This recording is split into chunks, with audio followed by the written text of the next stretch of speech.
अनुभूति lecture series में आप सभी लोगों का स्वागत है।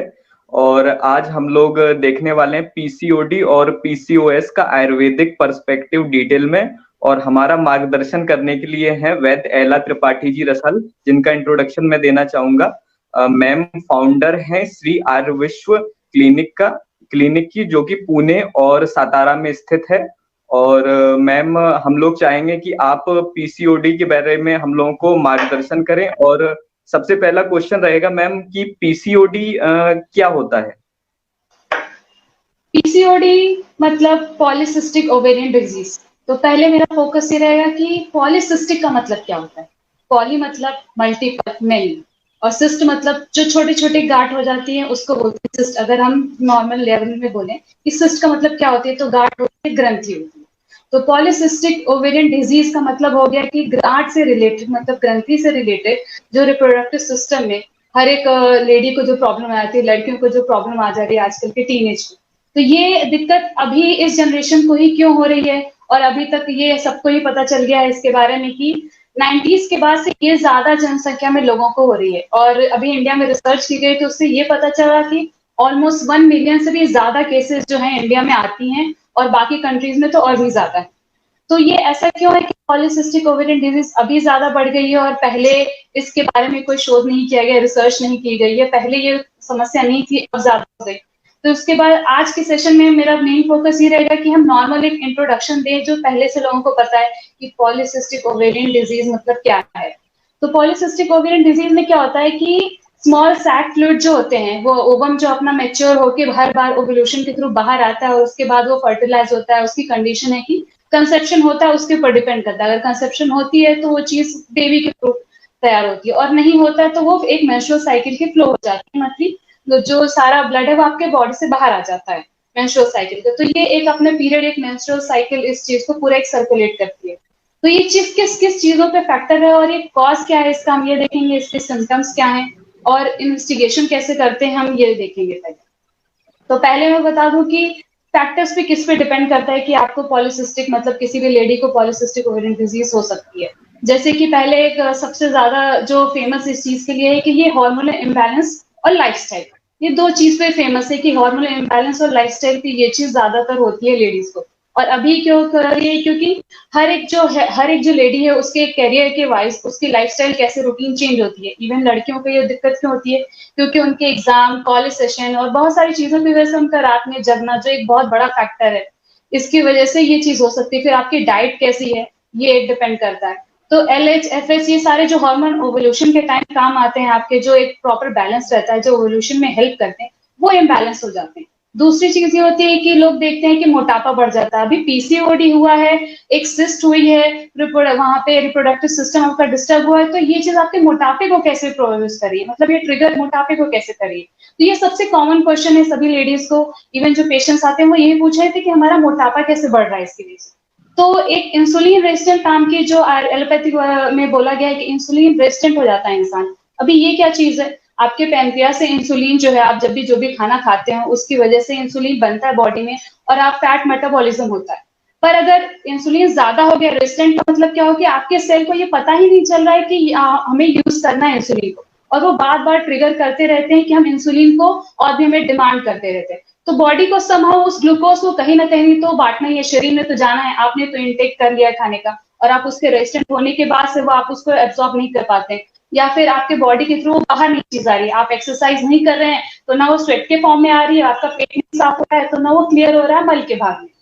दूसरी चीज वो है कि आपका जो स्वेट ग्लैंड है वो भी कितना काम कर रहे हैं, उसके थ्रू भी आपका इंसुलिन का लेवल, आपका शुगर का फैट, सब चीज लेवल हो जाती है। ये सारी बॉडी का सिस्टम ही बनाया गया है कि आपका जो भी मल भाग है वो इसके थ्रू बाहर आ जाए। लेकिन ये चीज नहीं हो पाती तो वो मोटापे के रूप में बढ़ने लगती है। दूसरा ये होता है कि एक इंसान का नेचर, वो कितना टेंशन ले रहा है उस चीज को लेके, मतलब उसको कैसी, उसकी लाइफ सर्किल कैसा है, इन्वायरमेंट कैसा है। तो दो चीजों पे डिपेंड करती है। व्याधि को आयुर्वेद में क्या बताया है, आयुर्वेद की तरफ भी हम जाएंगे कि आयुर्वेद में व्याधि के लिए दो चीजें बताई, एक शारीरिक होती है और एक मानसिक होती है।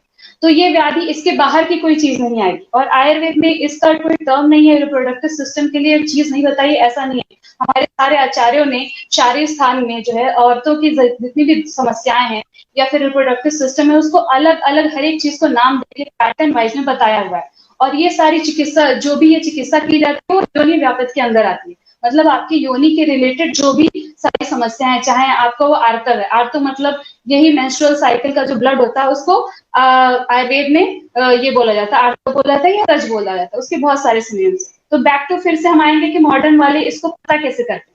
आयुर्वेद के बारे में हम सेकंड सेक्शन में लेंगे कि कैसे आयुर्वेद में इसका क्या हुआ है और कैसा है। तो हमको पता कैसे चलेगा कि ये चीज आपको पॉलिसिस्टिक ओवेरियन डिजीज हुई है या सिंड्रोम हुआ है, इसमें डिफरेंस क्या है? डिफरेंस कुछ नहीं है, बस उसके सिम्टोमेटिक ट्रीटमेंट के ऊपर है कि आपकी बॉडी में क्या डिफरेंस आ रहा है, क्या दिख रहा है। सिस्ट ज्यादा है आपकी बॉडी में, जब भी कभी सोनोग्राफी होती है तो पेशेंट्स जब रिपोर्ट लेके आते हैं तो वो दिखाते हैं तो बोलते हैं कि एक बोला जाता है, एक मेडिकल टर्म में बोला जाता है कि एक पर्ल नेकलेस टाइप की अपीयरेंस, मतलब मोतियों की माला जैसी, छोटी छोटी माला जैसे सिस्ट वैसे बन जाते हैं आपके यूट्रस में। और ये चीज आपको दिखाई देने लगती है कि ये क्या चीज है, मतलब उसकी वजह से ये क्यों हो रहा है। तो वो सिस्ट जो एक ओवल्यूशन होने के लिए एक पर्टिकुलर साइज लगती है, 20 से 22 mm की साइज लगती है एग पे, तब वो ओवल्यूट होता है और वो रैप्चर करके बाहर आता है और ऐसे पीरियड की साइकिल चलती रहती है। ये चीज नहीं हो पाती। दूसरा एंड्रोजन इफेक्ट क्या है? एंड्रोजन इफेक्ट मतलब क्या है कि जो मेल हार्मोन्स है वो आपके बॉडी में ज्यादा सिक्रेट होते हैं, उसकी वजह से क्या होता है कि आपका जो हेयर ग्रोथ है, फेशियल हेयर ग्रोथ है, या फिर एक्ने, पिंपल्स, ये ऑयली स्किन होना, ये सारी चीजें बढ़ने लगती हैं। और लेडी को क्या होता है कि जब उसकी साइकिल डिस्टर्ब होती है तो वो ओवरऑल में पूरे डिस्टर्ब, मेंटली स्ट्रेस में चली जाती है। उसको इस बात के ऐसे एक ट्रिगर रहता है, उसके दिमाग में चलता रहता है कि क्या मेरे पीरियड्स अभी नॉर्मल आने वाले हैं। और बहुत सारे लोगों के पीरियड्स, हर एक लेडी के पीरियड्स अलग अलग टाइप का होता है। पॉलिसिस्टिक ओवेरियन डिजीज होगा, लेकिन हर एक बॉडी टाइप के अकॉर्डिंग, जो आयुर्वेद बोलता है कि आपकी प्रकृति कैसी है उसके अनुसार पीरियड्स भी आते हैं। तो इसके ऊपर भी फोकस करेंगे। प्लस हम इन्वेस्टिगेशन क्या होता है, अब पहले हम इन्वेस्टिगेशन की बात ये कर लेते हैं कि यूएसजी करते हैं। तो यूएसजी मैंने बताया जैसे सिस्ट छोटे छोटे पाए जाते हैं। दूसरा आपका ब्लड शुगर लेवल कैसा है। फास्टिंग और बीपी जब करते हैं तो ब्लड शुगर अगर दोनों में भी बढ़ा हुआ है तो ये एक बात इंसुलिन की चीज इंडिकेट करती है कि शुगर बढ़ा हुआ है नॉर्मल लेवल से, एक किसी भी लेडी में। तीसरी चीज होती है प्रोलैक्टिन हार्मोन को भी देखते हैं। थायराइड में इसका सबसे इंपॉर्टेंट रोल है इसका। तो थायराइड हार्मोन के भी एक लेवल चेक किया जाता है। फिर एफएसएस और एलएच का रेशियो निकाला जाता है, इस हार्मोन के ओव्यूलेशन के टाइम में क्या ये रेशियो सही है। अगर ये सारी चीजें वन बाय वन, ये सारी चीजें आपके इन्वेस्टिगेशन रहेगी और सब में अगर ये आया कि आपका सारा डिसबैलेंस है, तब वो लेडी को पॉलिसिस्टिक ओवेरियन डिजीज में कैटेगरी में किया जाएगा। ऐसा नहीं है कि पॉलिसिस्टिक ओवेरियन डिजीज सिर्फ और सिर्फ जिसको ऐसे सिस्ट दिख गई या छोटी साइज सिस्ट हुई उसको पॉलिसिस्टिक ओवेरियन डिजीज मान लेंगे, ऐसा बिल्कुल नहीं है। जब तक ये सारे इन्वेस्टिगेशन नहीं होते हैं और उस लेडी को रेगुलरली या इरेगुलर उसके पीरियड्स नहीं आते रहते हैं, बिल्कुल भी ना आए, उसके बाद उसके वेट गेन और ये सारे जो एक्स्ट्रा फैक्टर्स है कि बाल का ज्यादा, पिंपल्स ज्यादा आना, एक्स्ट्रा है फेशियल हेयर ग्रोथ, ये सारी चीजें जब डिफेक्ट करें, वो मुझसे मूड स्विंग्स ज्यादा हो, चिड़चिड़ कर रही है लेकिन कभी कभी वो चिड़चिड़ रुक जाती है उसकी, तो ये सारी चीजों में देगा है। और पहले ये डिजीज नहीं थी, ऐसा नहीं था। पहले की लाइफस्टाइल अभी के जैसे जैसे जनरेशन वाइज है वैसे आपकी लाइफस्टाइल चेंज हुई है, आपका खान पान चेंज हुआ है। Extra salty food, junk foods, ये सारे के सारे डॉक्टर्स बोलते हैं कि आप जंक फूड ना खाएं, क्योंकि उसका जो पीएच लेवल और आपके जो पेट का पीएच लेवल है उससे क्या चीज मैच कर रही है, ये भी बहुत इंपॉर्टेंट। आप कितना गर्म खा रहे हैं, आपके स्टमक का टेम्परेचर कितना है, ये बहुत लोगों को पता नहीं है। वो गर्म पानी पीने लगते हैं कि मेरा पेट साफ होगा, या फिर पेट साफ होना ये इतना इंपॉर्टेंट फैक्टर है कि ये बात लोगों को अमूमन पता ही नहीं होती कि इसकी वजह से भी मुझे पॉलिसिस्टिक ओवेरियन डिजीज हो जाता है, या फिर जितनी बीमारियां, अलग बीमारियां हैं वो भी हो सकती हैं। तो अब हम आयुर्वेद की तरफ जाएंगे। ये था मॉडर्न का वो हार्मोनल लेवल ट्रीटमेंट और उनके हिसाब से वो बेस्ट ट्रीटमेंट अपनी जो भी है वो देते हैं। अब हम आते हैं आयुर्वेदिक व्यू पे। आयुर्वेद में क्या बताया है, तो आयुर्वेद के पहले जो है, पहला मूल हम देखेंगे कि आयुर्वेद का सिद्धांत क्या है, कि क्या बोलता है आयुर्वेद की पीसीओडी नाम की कोई व्याधि लिखी है क्या, या फिर सिर्फ उसका सिनोनिम। हम क्या चाहते हैं, कोई व्याधि अगर मॉडर्न वाले ने बताई तो हमें चाहिए कि हम आयुर्वेद का जो है सिनोनिम भी जान लें कि इसमें पर्टिकुलर वही चीज दी हुई है कि नहीं। तो सबसे पहली बात यह है कि आयुर्वेद जो है आपका मूल सिद्धांत पे काम कर रहा है, मतलब त्रिदोष सिद्धांत पे काम कर रहा है। और दूसरा है आपका सप्त धातु। अब ये त्रिदोष सिद्धांत क्या है, वात पित्त कफ क्या है, वात दोष क्या है, पित्त दोष क्या है, कफ दोष क्या है, तो ये हम एक छोटे से शॉर्ट में देख लेंगे कि इन तीनों का क्या मूल सिद्धांत है। और यहाँ पे मेरा इस बारे में बोलना क्यों इतना इंपॉर्टेंस है, आयुर्वेद के सिद्धांत के बारे में बहुत लोगों को नहीं पता होता है, तो ये बताना कितना इंपॉर्टेंट है। और इस सिद्धांत की वजह से इन दोष, जो दोष का मतलब क्या होता है, कॉन्स्टिट्यूशन, जिससे बॉडी पूरी आपकी चल रही है आयुर्वेद के अकॉर्डिंग, इस साइंस के अकॉर्डिंग, जिससे आपकी बॉडी पूरी चल रही है। और जो एक्स्ट्रा एलिमेंट है, सप्त धातु है आपके, वो कैसे हेल्प आउट करते हैं आपकी पूरे बॉडी एक सिस्टम को काम करने में। तो ये सारी चीजें पे फोकस करेंगे। तो अभी सप्त धातु भी हो गया, जैसे रक्त, रस, रक्त, मांस, मेद, अस्थि, मज्जा, शुक्र। रस हो गया, रस क्या है आपका? रस मतलब आहार रस, जैसा आप खाना खा रहे हैं उसके हिसाब से ये स्टेप बाय स्टेप सारी चीजें बनती जाती हैं। रस से बनेगा रक्त, रक्त से मांस, मांस से मेद, अस्थि, मज्जा, शुक्र। ये अमूमन सारे ही वैद्यों या फिर जो भी स्टूडेंट आयुर्वेद का उसको ये पता रहती है कि अपना बेसिक ये प्रिंसिपल है, पर लोगों को ये चीज पता नहीं है। उनको लगता है कि ये ब्लड होता है, फिर मसल होती है, सारी चीजें ये आपके समझने के लिए बताई जाती है चीजें, कि नहीं ये टिश्यू है, ये ऐसे ग्रोथ है। तो ये एलिमेंट्स बॉडी के जो धातु और दोष जो भी और सप्त धातु, इन दोनों को जब बैलेंस होता है तब बॉडी अपना ओवरऑल अच्छा काम करती है। और पीसीओडी का मतलब पर्टिकुलरली आपके रिप्रोडक्टिव सिस्टम पे सिर्फ हमको काम करना, ये कभी नहीं समझना चाहिए। पीसीओडी का मतलब ये है कि ओवरऑल आपकी हेल्थ कैसी है, पूरे बॉडी सिस्टम का हेल्थ कैसा है, आपका नर्वस सिस्टम कैसे। ऑलरेडी मॉडर्न ये बोला हुआ है कि हार्मोनल इम्बैलेंस। तो ये चीज शारीरिक और मानसिक, ये व्याधि का एक व्याधि इससे बाहर नहीं होती। आयुर्वेद में बताया है कि व्याधि जो है ये दो जगह ही हो सकती है, आपको शारीरिक और मानसिक होती है। शारीरिक में आपके सारे अवयव आ गए, मतलब रिप्रोडक्टिव सिस्टम भी आ गया आपका, उसमें नर्वस सिस्टम भी आ गया, एंडोक्राइन ग्लैंड जो आ गए आपके, फिर पैनक्रियाज उसमें कितना काम कर रहा है, डाइजेस्टिव सिस्टम कितना काम कर रहा है, वो सारी चीज आ गई। तो धातु का पहले मैं वो करूंगी, वात दोष क्या होता है। वात दोष का एकदम शॉर्ट में अगर आप एक आम लैंग्वेज में समझना चाहें, संस्कृत की डेफिनेशन ना श्लोक सुनते हुए, कि नॉर्मल वात दोष क्या होता है। वात दोष वो चीज है जो आपके ओवरऑल पूरे शारीरिक जो मूवमेंट है उसके लिए रिस्पॉन्सिबल है। वो जो चीज है ये किंग ऑफ दोष है। मतलब क्या होता है कि इसकी वजह से जो है सारे बाकी जो एलिमेंट्स है वो अच्छे से काम करते हैं।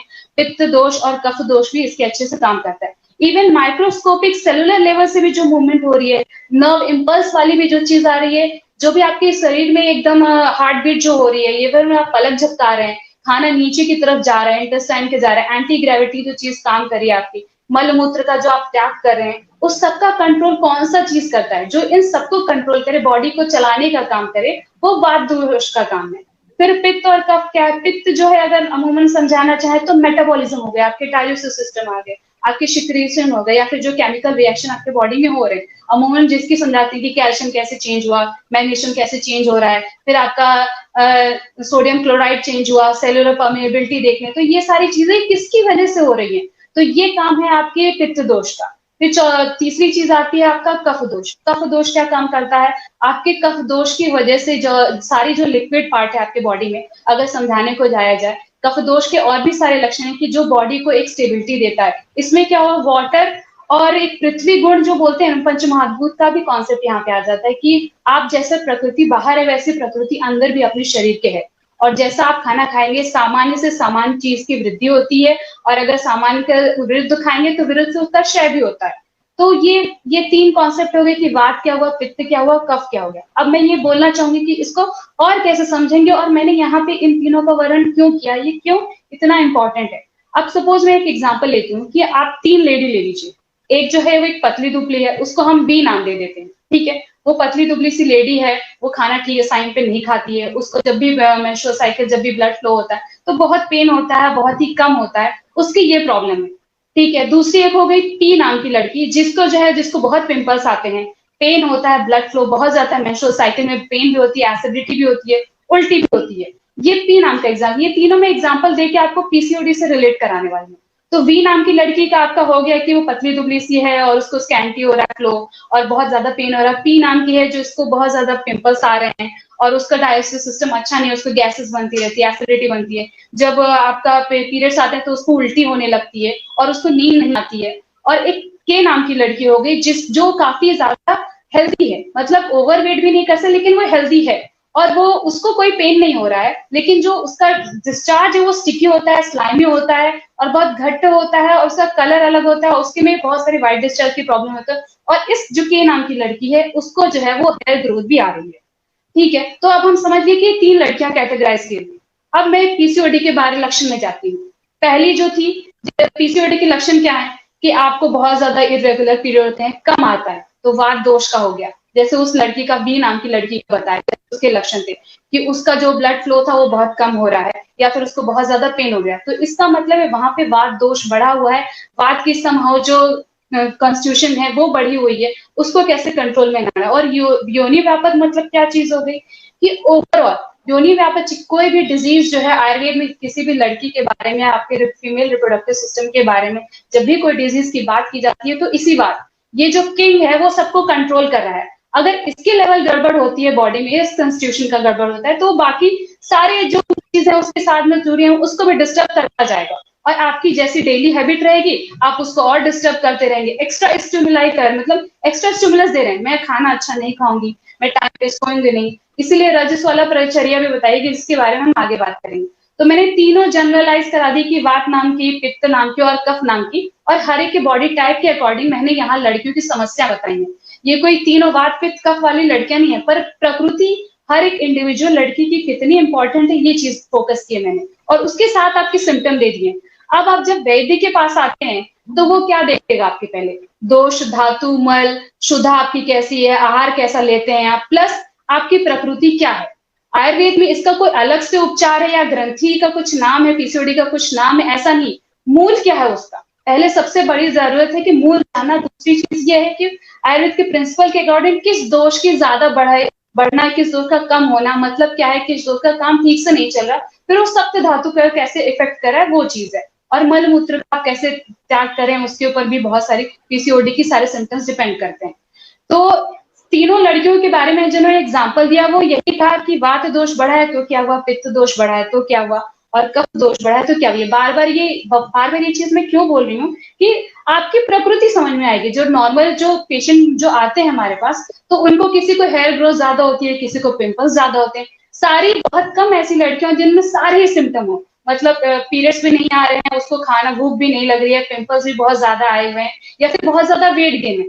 तो हर एक की प्रकृति, हर एक लड़की की प्रकृति अलग है, और उसके अनुसार उसको आर्तो दुष्टि मतलब जो मेंस्ट्रुअल ब्लड है, आर्तो जो आयुर्वेद में बोलते हैं, जो रज दुष्टि है वो होती है उसके अकॉर्डिंग। अब उस प्रकृति के अनुसार वो रहन सहन कैसा करे, ये चीज और ट्रिगर ऑफ कर देती है, आपके रिप्रोडक्टिव सिस्टम को और भी ज्यादा इफेक्ट करती है। तो अब हम बात करते हैं कि आचार्य सुश्रुत ने क्या बताया हुआ है कि आयुर्वेद में क्या रिप्रोडक्टिव सिस्टम के नाम क्या है। बेसिक तो पहले हमें नाम ही नहीं पता होते, कि भाई गर्भाशय ही एक नाम पता है क्योंकि वो हिंदी में सब जगह चलता है तो इसलिए पता है। तो पहला होता है ऋतु। ऋतु मतलब जो रज आपका निकलता है, जो मेंस्ट्रुअल साइकिल जो आपकी बनती है, जो निकलती है, ओव्यूलेशन टाइम होता है, उसको ऋतु बोलते हैं। फिर हो गया ऋतु, हो गया फिर क्षेत्र आएगा। क्षेत्र मतलब क्या, आपका गर्भाशय, आपका यूट्रस और ये पूरा एरिया जहाँ पे ये सारी प्रक्रिया हो रही है।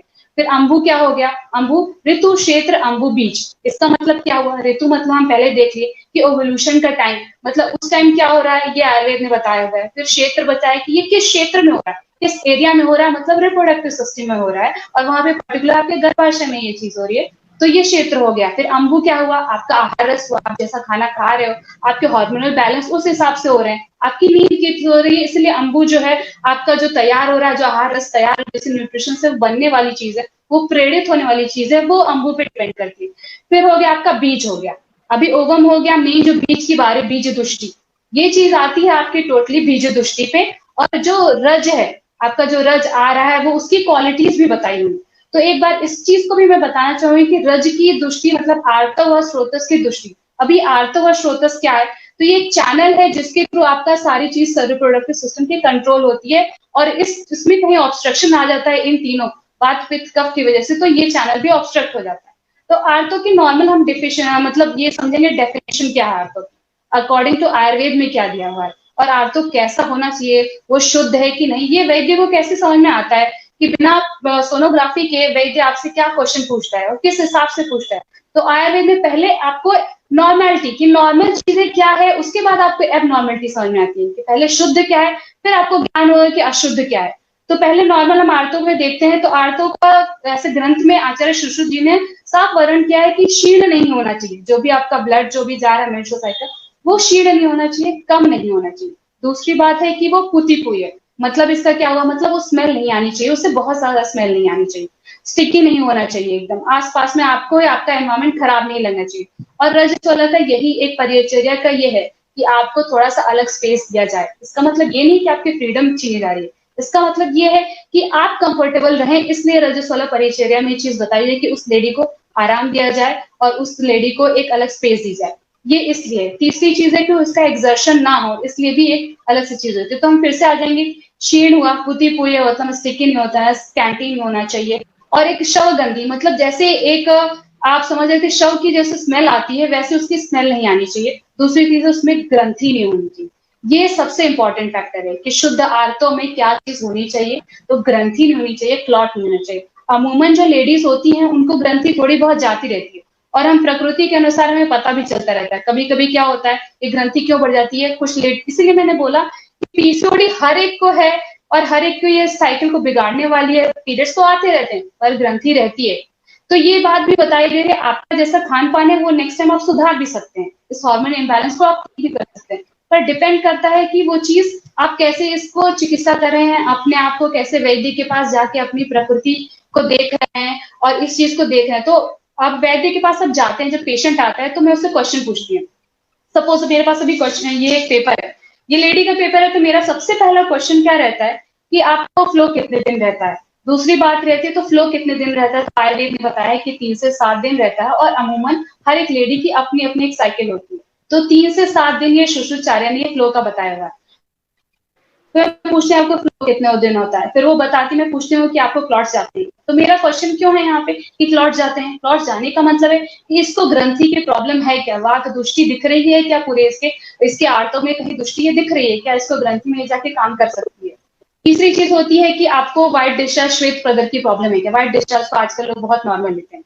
तो ये इस चीज से भी पता चलता है। अगर व्हाइट डिस्चार्ज की श्वेत प्रदर की प्रॉब्लम यहाँ पे मैं क्यों इंक्लूड कर रही हूँ, क्योंकि अगर व्हाइट डिस्चार्ज की प्रॉब्लम होती है और आपको पीरियड्स नॉर्मल नहीं आ रहे हैं, श्वेत प्रदर हो रहा है, तो इसका मतलब है कि आपको समहाउ आपकी साइकिल डिस्टर्ब है, आपका खान पान जो है वो डिस्टर्ब है। तो ये बात बहुत इंपॉर्टेंट है, किसी भी लेडी से पूछना, कम स्कैंटी हो रहा है श्वेत प्रदर की प्रॉब्लम मतलब क्या, एक व्हाइट डिस्चार्ज, एक पानी जाना जो अमूमन लोग बोलते हैं, तो वो चीज पूछना जरूरी है। उससे आप जो है वैद्य जो है आपकी प्रकृति के बारे में भी पता लगाता है और आपकी साइकिल कितनी हेल्दी है इसके बारे में पता लगाता है। अमूमन लोग जब तब तक नहीं आते हैं किसी भी डॉक्टर या वैद्य के पास नहीं जाते हैं जब तक ये सब कुछ बिगड़ ना चुका हो, जब तक ये सिर्फ मल जो है आपके स्किन के थ्रू आपको पेन ना हो रहा, मतलब पिंपल्स ना आ रहे हो, बाल ना निकले, ये वहां तक लेवल तक पहुंचा देते हैं। कोई ये लेडी ये इतने अवेयर ही नहीं है। वुमेन एम्पावरमेंट की बात हम सब करें, यहाँ पे मैं टॉपिक इंक्लूड कर रही हूँ कि वुमेन एम्पावरमेंट का मतलब क्या हुआ, आप अपने स्वास्थ्य के बारे में कितना ज्यादा अवेयर है, आप अपने मेंस्ट्रुअल साइकिल के बारे में कितना अवेयर है, क्या मुझे मेरा हेल्दी जो भी मेंस्ट्रुअल साइकिल वो हेल्दी है, डेली आती है, क्या मेरी हैबिट ऐसी है, क्योंकि ये सारी चीज इंक्लूडेड है। आहार निद्रा ब्रह्मचर्य, अभी बीच में मैंने ये लिया आहार निद्रा ब्रह्मचर्य, क्या कि आप आहार कैसा खा रहे हैं, समय पे खा रहे हैं कि नहीं खा रहे हैं, ये सारी इंक्लूडेड है। उससे आपका जो न्यूट्रिशन, ये नॉर्मल लोगों को ही पता है। आप जब किसी को भी पूछे कि आपके पीरियड्स कैसे हैं, तो बोलिए कि मेरा खाना समय पे नहीं होता, इस वजह से मुझे पीरियड्स नहीं आ रहे टाइम पे, ये सबको पता है। पर ये प्रज्ञापराध करते हैं लोग कि मतलब पता तो है लेकिन फिर भी हम जानते हैं कि हमें ऐसा है और अब हमें एंड स्टेज पे आ गए, हमें सिस्ट हो गया, सब कुछ प्रॉब्लम्स हो गई, अब हमें ठीक करके दो। तो लोग बोलते हैं कि आयुर्वेद में बहुत लेट इफेक्ट आता है, 3 से 6 महीना लग जाता है। लेडीज का पहला क्वेश्चन यही होता है, पेशेंट का पहला क्वेश्चन ये होता है कि कितनी जल्दी ट्रीट होगा, आयुर्वेद में इसका उपचार है क्या। तो मैं पहले बोलती कि पहले एबनॉर्मलिटी तो जानते हैं आपकी आपकी क्या प्रकृति, ये तो समझते हैं। उसके बाद मूल कारण पे जाएंगे, रूट कॉज क्या है आपका, क्योंकि स्त्री का स्त्रीत्व जो है, अगर उसकी व्याधि अगर होनी है, तो अगर स्त्री का स्त्रीत्व, उसका रिप्रोडक्टिव सिस्टम अच्छा नहीं रहेगा तो सारी व्याधियां वहीं से हुई रहेगी। इसलिए इस चीज पे बहुत ध्यान देना है कि कोई भी क्वेश्चन पूछते हुए जब लेडी कोई वैद्य के पास रहती है तो हम ट्रीटमेंट कैसे देते हैं, ये सबसे बड़ा क्वेश्चन रहता है। तीसरी चीज आपकी होती है कि रक्तवाहिनी धमनिया के बारे में भी बताया आचार्य सुश्रुत जी ने बताया कि ऐसे 2 रहती हैं जिसकी वजह से आपका ये आर्तव जो फ्लो होता है वो होता है। और ये तो हो गया कि पूरी तरीके से आयुर्वेद की टर्मिनोलॉजी कैसे, ऋतु क्षेत्र अंगो बीज बताया मैंने, फिर त्रिदोष सिद्धांत बताया मैंने। अब ये सारी चीज हमारी इतनी देर से क्यों चली, इस पे और पीसीओडी में क्या कोरिलेशन है, ग्रंथि होना इससे क्या कोरिलेशन है, इससे हमें क्या समस्या या क्या दिक्कत आ सकती है। तो हम पहले बात करें कि वात दोष के टाइप्स होते हैं, प्राण, व्यान, उदान, समान और अपान। अपान वायु ये जो है हर एक बॉडी सिस्टम में जहां जहां पे जो जो कार्य हो रहा है उसके हिसाब से इसके काम को बांटा गया है। बांटा मतलब पूरी बॉडी में है लेकिन जिस क्षेत्र में उसके अनुसार उसका नाम दिया गया है। अब ये सारा काम आपके अपान वायु का है। अपान वायु क्या कार्य करता है, मतलब आपका गर्भ मल मूत्र विसर्जन जब समय पे होना चाहिए उसका काम अपान वायु है। गर्भ धारण करना चाहिए, मेंस्ट्रुअल साइकिल जो है आपका रजस वाला जो है वो रज जो है आपका आर्तव जो है वो बाहर समय पे आना चाहिए, ये इसके ऊपर अपान वायु के ऊपर टोटली डिपेंडेंट है। तो अपान वायु यहाँ पे इतना इंपॉर्टेंट क्यों हो गया, क्योंकि अपान वायु के कार्य से सारी चीज जब कंट्रोल हो रही है और आप उसको डिस्टर्ब करके ट्रिगर कैसे कर रहे हो, ट्रिगर कैसे कर रहे हो, और हार्मोनल इम्बैलेंस की बात कहां से आ जाती है। अभी मन के जो है रज और तम ये गुण भी बताए हैं और दोष भी बनाए, मतलब हमने हार्मोनल इम्बैलेंस, एलएच, एफएस ये सारे नाम नहीं दिए, लेकिन मन की क्या दृष्टि होती है, उसके गुण क्या कर्म होते हैं, ये आयुर्वेद ने बताया हुआ है। तो ये बोलना कि सिर्फ हार्मोनल इम्बैलेंस वाली चीज है, नहीं, हमने मन के बताए हुए हैं। इसीलिए पहले ये बोला गया है कि कोई भी व्याधि शारीरिक और मानसिक होती है, उसमें ये चीज आती है। तो अब बताते हैं, मैं फिर बैक टू पॉइंट जाती हूँ कि अपान वायु का कार्य क्या है। अपान वायु के कार्य से अगर अपान वायु दुष्ट होता है तो कैसे दुष्ट होता है, तो आचार्य चरक जी ने बताया हुआ है कि शारीर स्थान में जब स्टार्टिंग में आप जब जाते हो, जब एक ग्रंथ उठाते हो, तो उसमें बोला गया है, ये मैं नॉर्मल लोगों के लिए बोल रही हूँ कि ये मैं क्यों बता रही हूँ, मल मूत्र पुरुष का त्याग, वेग का धारण करना, ये सबसे बड़ी प्रॉब्लम है आज की जनरेशन के लिए। वेग का धारण मतलब इंपॉर्टेंस कैसे है आपका, कि जब आपको यूरिन के लिए लग रहा है, जब आपको मूत्र का वेग आ रहा है, तो आप उस चीज को रोकते हैं, फिर पुरुष का वेग रोकते हैं। इससे होता क्या है, जो भी टॉक्सिक चीज है वो आपकी बॉडी में एब्जॉर्ब हो जाती है, और समहाउ ये सिस्टम सारे एक जगह रिलेशन होने से यूट्रस पे वो जोर डालते ही रहते हैं, मतलब वो प्रेशर आता ही रहता है। तो सबसे बड़ा जो है, एक डेली रूटीन में जो चीज सुधारनी चाहिए, पीसीओडी से आप बाहर कैसे आए, उसकी ट्रीटमेंट यहीं पे हो जाती है।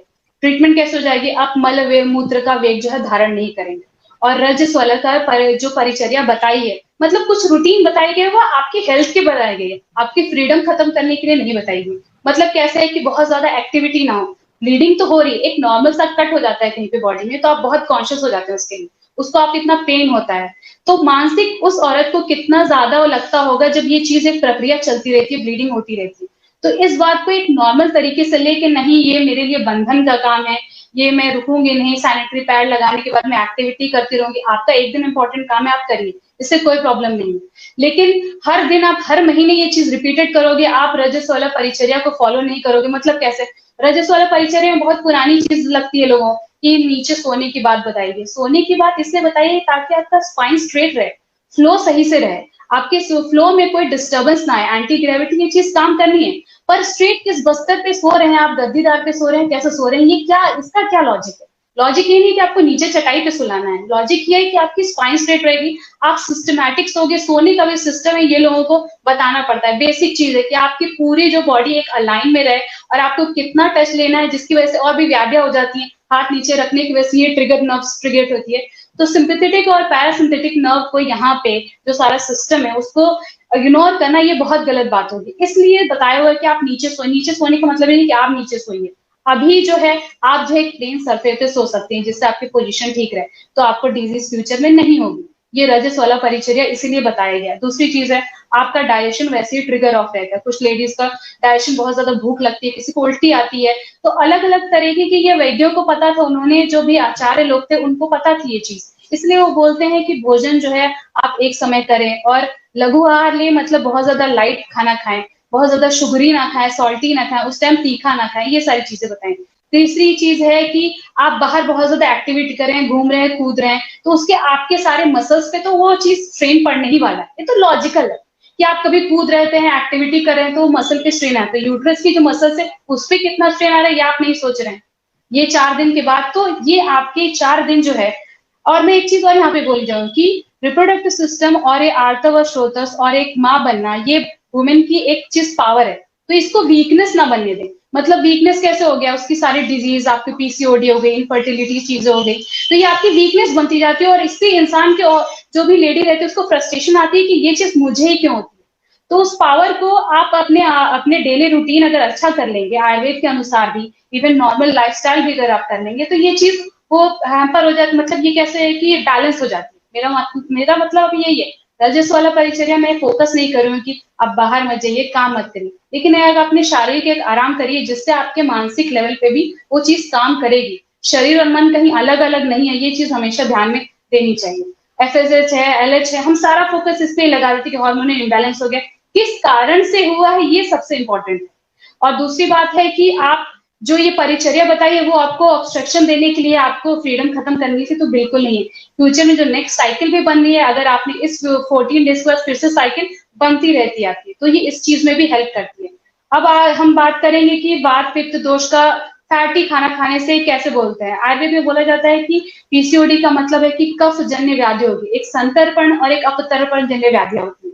मतलब सिंपल बता दिया कि एक संतर्पण हो गया, एक अपतर्पण हो गया, मतलब वो चीज जब बहुत आहार विहार आपका बहुत आराम से हो रहा हो, खाना बहुत ज्यादा खा रहे हो, और कोई भी कष्ट ना ले रहे हो आप, कष्ट का मतलब एक्सरसाइज नहीं कर रहे हैं, डेली रूटीन नहीं कर रहे हैं, तो आपका बट ऑब्वियसली जो मेन धातु है, जब इस सप्त धातु की बात की मैंने, रस रक्त मांस मेद, वो कहाँ पे आता है, मेद धातु कहाँ से बना, तो मेद अचानक से नहीं बढ़ेगा, आहार रस जैसा लिया है वैसे ही मेद धातु बढ़ेगा, वैसे ही मेद जो है सप्त धातु वो डिस्टर्ब होगा। आहार रस का मेन काम है, आपको फोकस आहार रस पे करना है, आपने आहार रस किया, ज्यादा लिया, वो डिस्टर्ब हुई, और खाने की सबसे बड़ी सिस्टम है, बीच में फिर से इंटरप्ट कर रही हूँ, कि खाने का जो सिस्टम है अपना, जैसे कि हम अभी बताया हुआ है कि वेट लॉस करने के लिए आपको ऐसे शॉर्ट इंटरवल्स पे खाना खाना, 2 घंटे पे 3 घंटे पे आप खाना खा रहे हैं, वो डाइजेस्ट हो रहा है 3 घंटे से 4 घंटे मैक्सिमम, ये लगता है, ये मिनिमम से मैक्सिमम लगता है आपका खाना डाइजेस्ट होने में, लेकिन आप बार बार खा रहे हैं, तो वो जो खाने का जो न्यूट्रिशन है वो कितनी वैल्यू हो रही है, आप न्यूट्रिशन ही खाना खा रहे हैं, अच्छा खाना खा रहे हैं,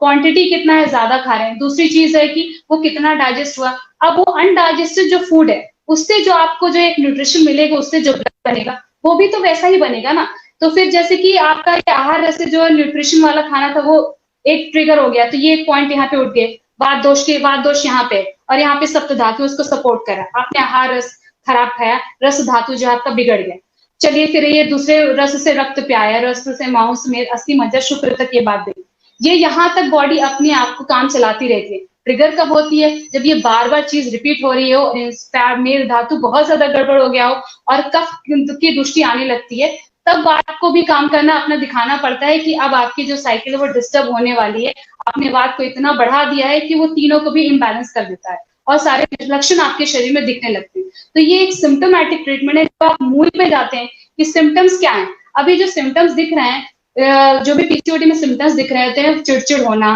हेयर फॉल ज्यादा होना, डाइजेशन ना होना ठीक से, ये सारे हर एक में आए, ज्वर से स्टार्ट है, किसी किसी लेडी को पीसीओडी को लेडी को कभी कभी लगता है कि फीवरिश फील हो रहा है, उसको अंदर से फील हो रहा है, मतलब ज्वर का सिम्टम है, मतलब फीवर है उसको अंदर। फिर दूसरी चीज है कि उसको कितना ज्यादा पचन हो रहा है, चिड़चिड़ की कर, मतलब पांडु के भी लक्षण है उसको। फिर किसी किसी को स्वेलिंग है, मोटापा मतलब फैट की चर्बी है या स्वेलिंग है, ये भी एक इंपॉर्टेंट देना है। शोथ एक अलग करके व्याधि आई हुई है, तो उस पर फोकस करना चाहिए। तो लेडी के लिए कुछ चीजें बहुत इंपॉर्टेंट होती है और इसको रूल आउट एक वैद्य के लिए करना इसीलिए इंपॉर्टेंट होता है, और वो क्यों ट्रीटमेंट कर पाता है, ये मेरा मेन फोकस है कि पांडु शोथ अगर आप ये इसको रूल आउट नहीं करेंगे तो किसी भी लेडी का पीसीओडी ट्रीट नहीं कर पाएंगे, इसलिए ज्वर से लेकर उसके पांडु शोथ तक जाने की बहुत जरूरत है। और जो त्रिदोष मतलब त्रिदोष सिद्धांत है, दो वात पित्त कफ है, इनको बैलेंस करना बहुत जरूरी है, इनका इक्विलिब्रियम लाना बहुत जरूरी है। अब ये इक्विलिब्रियम कैसे आएगा आपके शरीर में, मतलब आपको ये शरीर में तो ये चीज मौजूद है, एक महीने में आपने बहुत अच्छे से खाना पीना खाया, एक महीने में आपकी बहुत एक्टिविटी है, तो हर एक लेडी को पर्सनली जो पर्टिकुलर लेडीज है उन सबको पता है कि मेरी साइकिल कैसे हर एक चीज से डिस्टर्ब होती है। तो इसीलिए मैंने बोला कि प्रज्ञापराध मतलब लोगों को पता तो सारी चीजें हैं, आयुर्वेद में वो बस वो जानना क्या चाहते हैं कि आपके यहाँ पे ये टर्मिनोलॉजी है क्या, पीसीओडी नाम की चीज है क्या, आपके पास ट्रीटमेंट है क्या। और जब आते हैं तो ये सोचते हैं कि हमारा जल्दी से 21 दिन में सारा फ्लो खत्म होना चाहिए। आप नॉर्मल कोई भी ट्रीटमेंट रूट कॉज के लिए जाएंगे, आपका जो स्त्रीत्व है उसके लिए अगर काम कर रहे हैं, आहार रस से आप शुक्र धातु तक जा रहे हैं, तो उस सारे स्टेप को हम स्किप नहीं कर सकते, किसी भी अच्छी चीज के लिए शॉर्टकट नहीं। तो ये सबको बैलेंस करते हुए आपके धातु को कैसे बैलेंस करना है, ये वैद्य का मेन एम होता है। आप पीसीओडी को सिर्फ ट्रीट करना है, ओवरऑल आपको बाकी सिस्टम को देखना नहीं है, आपके डाइजेस्टिव सिस्टम को देखना नहीं है, क्योंकि डाइजेस्टिव सिस्टम का इसमें बहुत बड़ा रोल है।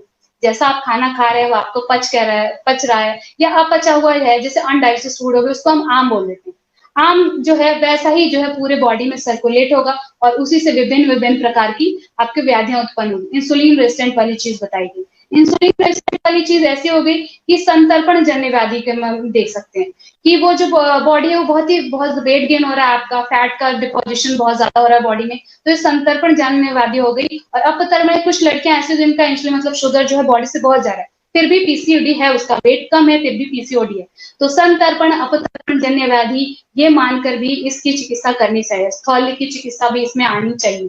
तो सिर्फ एक चीज सिर्फ आप किसी वैद्य के पास जाते हैं सिर्फ वो पीसीओडी के ऊपर नहीं देखेगा कोई भी वैद्य, वो पहले रूल आउट करेगा कि रूट कॉज क्या है, इसका डाइजेशन क्या है, इसकी निद्रा आहार कैसा है, इसका निद्रा कैसा है, मन पे कितना कंट्रोल है, ब्रह्मचर्य कैसा है, चीज है फिजिकली आपको कितना कंट्रोल है हर एक चीज के बारे में, मतलब कि आज मुझे ये चीज खानी है, मुझे एक एक्सरसाइज करनी है, ये आप कितना देख रहे हैं अपने डेली रूटीन में अपने लाइफस्टाइल के साथ।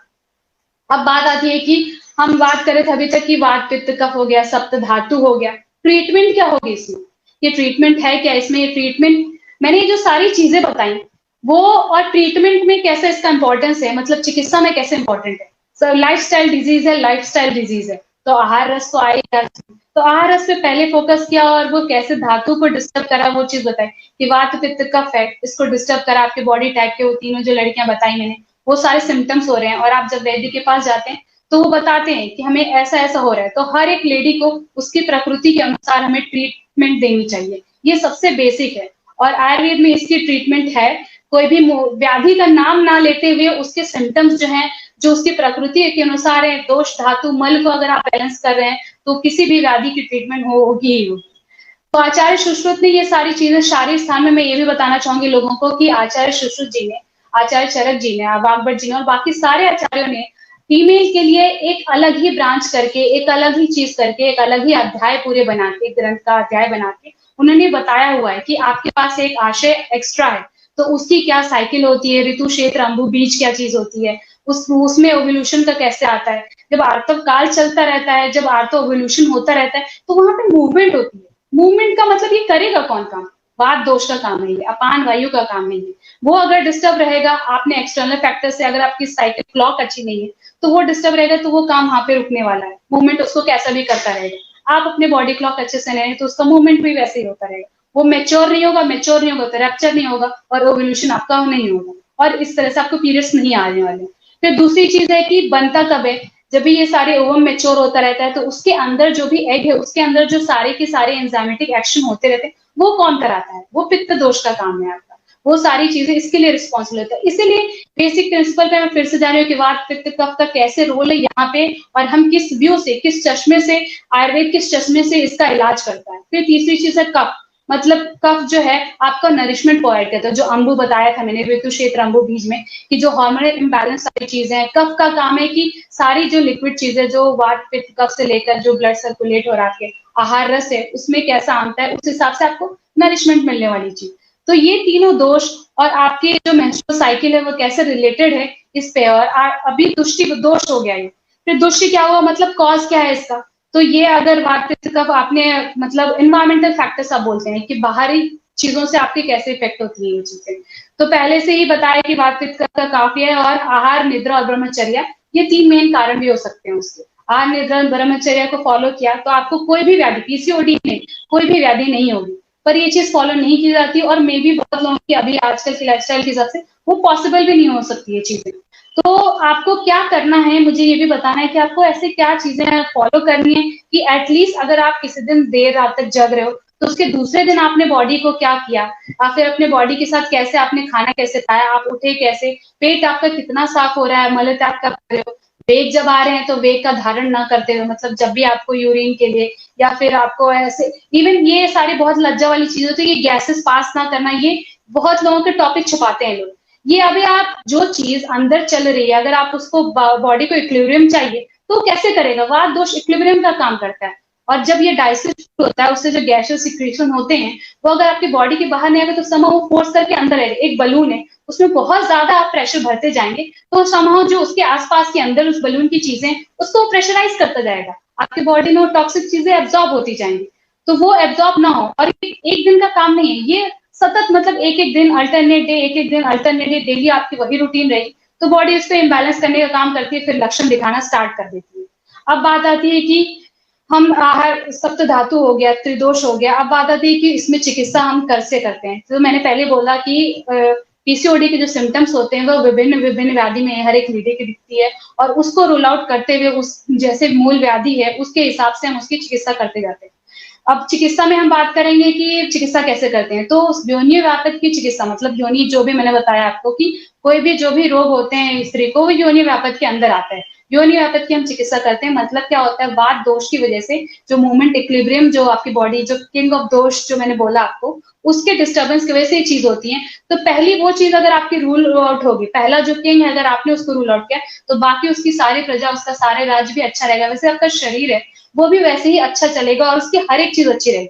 और हर एक चीज इंटरलिंक है, नर्वस सिस्टम अलग है अपना, रिप्रोडक्टिव सिस्टम अलग है, डाइजेस्टिव सिस्टम पे ध्यान नहीं देना, नहीं मुझे सिर्फ ग्रंथि कम चाहिए, रिप्रोडक्टिव सिस्टम अच्छा चाहिए, हेल्दी चाहिए, डाइजेस्टिव सिस्टम पे ध्यान देना, तो ऐसा नहीं चल सकता। आपका ग्रहणी का भी उतना ही इंपॉर्टेंट रोल है। ग्रहणी में जितने भी सारे न्यूरॉन्स होते हैं वो आपके ब्रेन से भी कनेक्टेड होते हैं।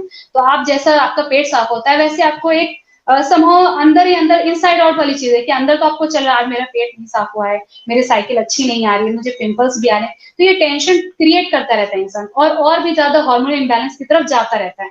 वात दोष को और भी ज्यादा वो बढ़ाता रहता है अपनी, और फॉलो भी वैसे करता है। जब यही मुझे पैटर्न उसको पता ही नहीं है, रूटीन पता नहीं है। आयुर्वेद का मेल क्या है, चिकित्सा की तरफ जाने के प्रयोजन क्या है कि जो स्वस्थ व्यक्ति है उसको स्वस्थ रखें, जो रोगी है उसको ठीक करें।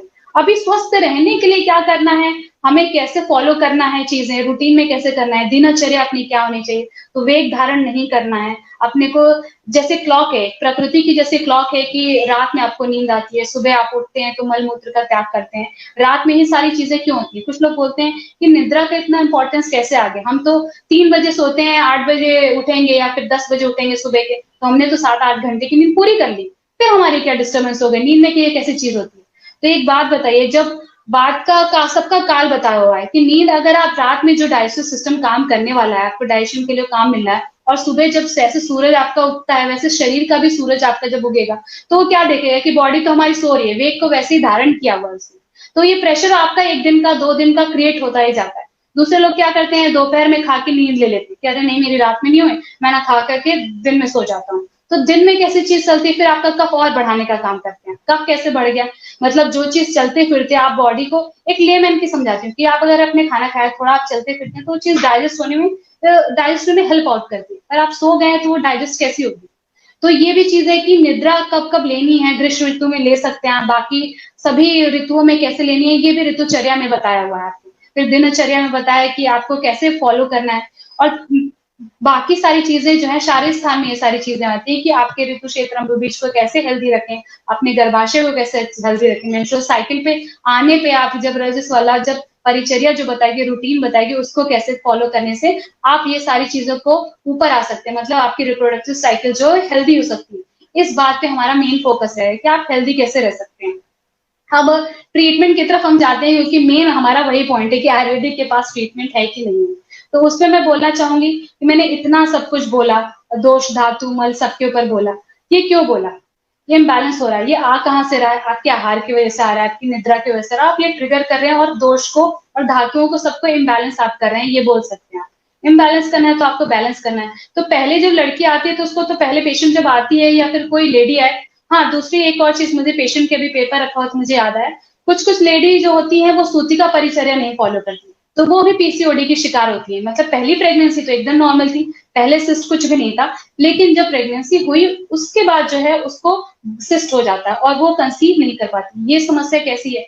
अभी सूतिका परिचर्या में बताया हुआ है, नॉर्मल भी बताया है कि आपके जब सूतिका अवस्था खत्म हो कब होती है, जब आपको दोबारा रज बाहर आता है, आर्तव जो आपका फिर से मेंस्ट्रुअल साइकिल फिर से आती है, तो आप एक नॉर्मल जो है एक रूटीन में आ जाती है। पर कुछ कुछ लेडीज को लगता है ये तो बॉडी की प्रक्रिया है। प्रेगनेंसी के टाइम नो डाउट कि आपके हार्मोनल इम्बैलेंस बहुत है, बात का भी बहुत ज्यादा बढ़ना होता है, जो अपान वायु उसने गर्भ धारण किया हुआ था, इतने दिन से आपकी बॉडी को होल्ड करके रखा है, एक बेबी को होल्ड करके रखा था, वो एकदम से all of a sudden change है, तो हार्मोनल इम्बैलेंस लेडी में आ जाती है चीजें। तो तीनों को सूतिका परिचर्या में करना क्या होता है कि लाइफस्टाइल उस टाइम आपकी जो रूटीन है वो उसका खाना पीना, फिर से वही आहार निद्रा ब्रह्मचर्य उसको फॉलो करवाना, उसके बाद से वो कैसे दोबारा से एक उसका आर्तव व श्रोतस जो है अच्छा हो जाए और उसकी कोई दुष्टि ना होती है। तो पीसीओडी बहुत सारी लेडीज में ऐसी भी रहती है, और ये कब कुछ कुछ अनअवेयर रहती है, वो बोलती है कि मुझे 6 महीने बाद पीरियड्स आए, मुझे 1 महीने बाद, 1 महीने 2 महीने 6 महीने आए, 9 महीने बाद है। आप तब तक उन्होंने सोचा ही नहीं कि हमें पीरियड्स नहीं आ रही है, नॉर्मल है। और जब वो टेस्ट कराते हैं पीरियड्स क्यों नहीं आ रहे हैं, 1 2 3 मतलब महीने बीत जाने पे जब वो टेस्ट कराते तो बोलते हैं कि मुझे तो सिस्ट है। सिस्ट कैसे, मुझे कैसे हो सकता है? तो आर्तव और श्रोतस जो डिस्टर्ब किया है आपने सूतिका परिचर्या ना फॉलो करते, उसकी एक ग्रंथि बनी है आपके उसमें, ये सिर्फ वहां से आई है। आपका ओल्यूशन, आपका जो अपान जो दोष है वो तो शारीरिक प्रक्रिया फिर से स्टार्ट कर रही है चालू, लेकिन आपने जो रूटीन है उस टाइम शरीर को जितना न्यूट्रिशन चाहिए, मतलब आपको आहार जितना क्वालिटी का होना चाहिए वो नहीं किया, तो सारे जो सप्त धातु वो भी डिस्टर्ब करते गए। और फाइनली जब आपने सोनोग्राफी कराई, आपको लक्षण दिखे कि मुझे पीरियड्स नहीं आ रहे हैं, एक्स्ट्रा हेयर ग्रोथ लेडीज में भी रहती है, ऐसा नहीं है कि ये सिर्फ टीनेज की प्रॉब्लम है। सूतिका परिचर्या भी फॉलो करना बहुत इंपॉर्टेंट है, और उसकी वजह से आपको पीसीओडी नहीं होगा, बाकी आगे की साइकिल आपकी अच्छी रहेगी, स्वास्थ्य आपका मेंटेन रहेगा, इसलिए सूतिका परिचर्या बताई गई है। तुरंत तुरंत जॉब पे जाना, तुरंत तुरंत अपनी बॉडी की केयर ना करना, ये केयरलेसनेस वाली चीज है। इसीलिए मैं बोल रही कि वुमेन एम्पावरमेंट वाली चीज क्या है कि आप अपने स्वास्थ्य को लेकर, अपने मेंस्ट्रुअल साइकिल को लेकर कितने अवेयर हैं कि मुझे कितने हेल्दी पीरियड्स आते हैं, मुझे कोई दिक्कत है क्या। आप कितनी बार किसी वैद्य को जाते हैं, आप एलोपैथिक मॉडर्न साइंस के पास जाते हैं या आपके समस्या पर एलोपैथिक वालों के पास जाने के बाद से भी आप एक आयुर्वेदिक वैद्य के पास जाते हैं क्या? क्या अपने जो ट्रेडिशनल मेडिसिन हैं, जो भी द्रव्य हैं, वो क्या काम करती हैं कि नहीं, इस बात में भी सोचना चाहिए। अब हम ट्रीटमेंट पे आ जाएंगे, ये प्रैक्टिकल चीजें होंगी जो नॉर्मल लेडीज समस्या लेके आती है। प्रैक्टिकल चीजें में ये नॉर्मल समस्या होती है, तो लेडीज सोचती है कि हमारी ग्रंथि 1 महीने के अंदर खत्म होनी चाहिए। 1 महीने में ये कैसी चीज खत्म हो जाएगी? मतलब हम 21 दिन की या उसको 1 महीने की जब मेडिसिन देते हैं तो उसके साथ साथ उसको बोलते हैं कि आप फॉलो करिए आहार विहार, मतलब एकदम back to basic routine. Ayurveda की एबीसीडी से स्टार्ट कराते हैं, क्योंकि आपको इस टाइम पे खाना खाना है, आपका सोने का टाइम होना चाहिए, आप खाना बस ये पेट भरने के लिए खा रहे हैं, सिर्फ चावल ही बहुत ज्यादा खा रहे हैं, दाल ही बहुत ज्यादा खा रहे हैं, सिर्फ फल ही खा रहे हैं, नहीं। षड रस जो होता है, मधुर अम्ल लवण तिक्त कटु कषाय, मतलब पूरे सारे 6 रसों का आप सेवन कर रहे हैं, तब जाके बॉडी के अलग अलग जो न्यूट्रिशन है, चाहे वो आप बोल सकते हैं एलिमेंट्स हैं, कैल्शियम है, मैग्नीशियम है, हर एक प्लांट्स में अलग अलग चीजें उसके फाइटोकेमिकल प्रेजेंट होते हैं। इसलिए कुछ व्याधि के ऊपर अगर वो लैक कर रही हो चीज, तो आपको प्लांट ज्यादा दिया जाता है, वो हर ज्यादा द्रव्य ज्यादा दिया जाता है खाने के लिए। और ऐसे ही चीज जो है वो शतावरी का है। मैं शतावरी के बारे में बताऊंगी आपको कि शतावरी इतना फेमस क्यों है। आयुर्वेद के नाम पे लोग अश्वगंधा शतावरी ही जानते हैं कि शतावरी, इतना शतावरी कल्प खाते हैं कि ये मैंने लिया पर भी ठीक नहीं हुआ। पर आपने ये तो नहीं देखा, आपने ये तो नहीं देखा कि आपकी प्रकृति क्या थी, आपको हार्मोन में इम्बैलेंस क्या चीज को है, कौन सा दोष आपका ज्यादा बढ़ा हुआ है, सिस्टम में ओवल्यूशन के टाइम आपको नहीं हो रहा है, या बीज बीज दुष्टि है, रप्चर नहीं हो रहा है, ये चीज रूल आउट, या फिर ये टीएसएच थायराइड का भी रोल है इसमें। आपका थायराइड भी आपका रेगुलेट करती रहती है रिप्रोडक्टिव साइकिल को। तो ये सारी चीजों को रूल आउट करना होता है, क्योंकि ये एक साइकिल है जो आपको बैलेंस कर रही हो, और ये हर महीने ये साइकिल होने वाली है। तो आप जैसे रहेंगे, आप आहार जैसा करेंगे, आपकी रूटीन जैसा रहेगी, उस हिसाब से साइकिल आगे बढ़ती जाएगी और आपको आगे चल के ये परेशानी करती जाएगी। और पीसीओडी पे इतना ध्यान क्यों देना, आज की जनरेशन को इतना अवेयर क्यों करना है। आयुर्वेद में इसको नेचुरली आप कैसे अपने शरीर को बिना हार्मोनल पिल्स के आदत लगाए बिना आप नेचुरली कैसे सिस्टम को ठीक कर सकते हैं, वो चीज सिखाई जाती है। आयुर्वेद का मतलब ये नहीं है कि आप आयुर्वेद के पास आएंगे तो सिर्फ आपको ये सिखाया जाएगा कि औषधि दी ने वैद्य ठीक हो गए, नहीं। आपको बेसिक सिखाया जाएगा कि दिनचर्या क्या है, ऋतुचर्या क्या है, आपके प्रकृति के अनुसार आप कौन सा व्यायाम कर सकते हैं, आपको कौन सा भोजन ज्यादा अच्छा रहेगा। किसी किसी लोगों को तीखा ज्यादा नहीं होता, कि सहन नहीं होता है, तो भी तीखा खाएंगे तो आपको संभव वो कहीं ना कहीं तो दिक्कत करने वाला है। पर आप उसके साथ आप उसको कम करने के लिए अगर आप ये घी का दूध का सेवन नहीं करेंगे तो वो साइड इफेक्ट जो है आने वाला है टीका खाने का, वो कम नहीं होगा, और ये डेली ये चीज बढ़ती जाती है अपनी लाइफ में। तो अभी चिकित्सा के ऊपर आएंगे हम कि योनि व्यापक कोई भी चिकित्सा की जाती है तो वात दोष की चिकित्सा पहले की जाती है उसमें।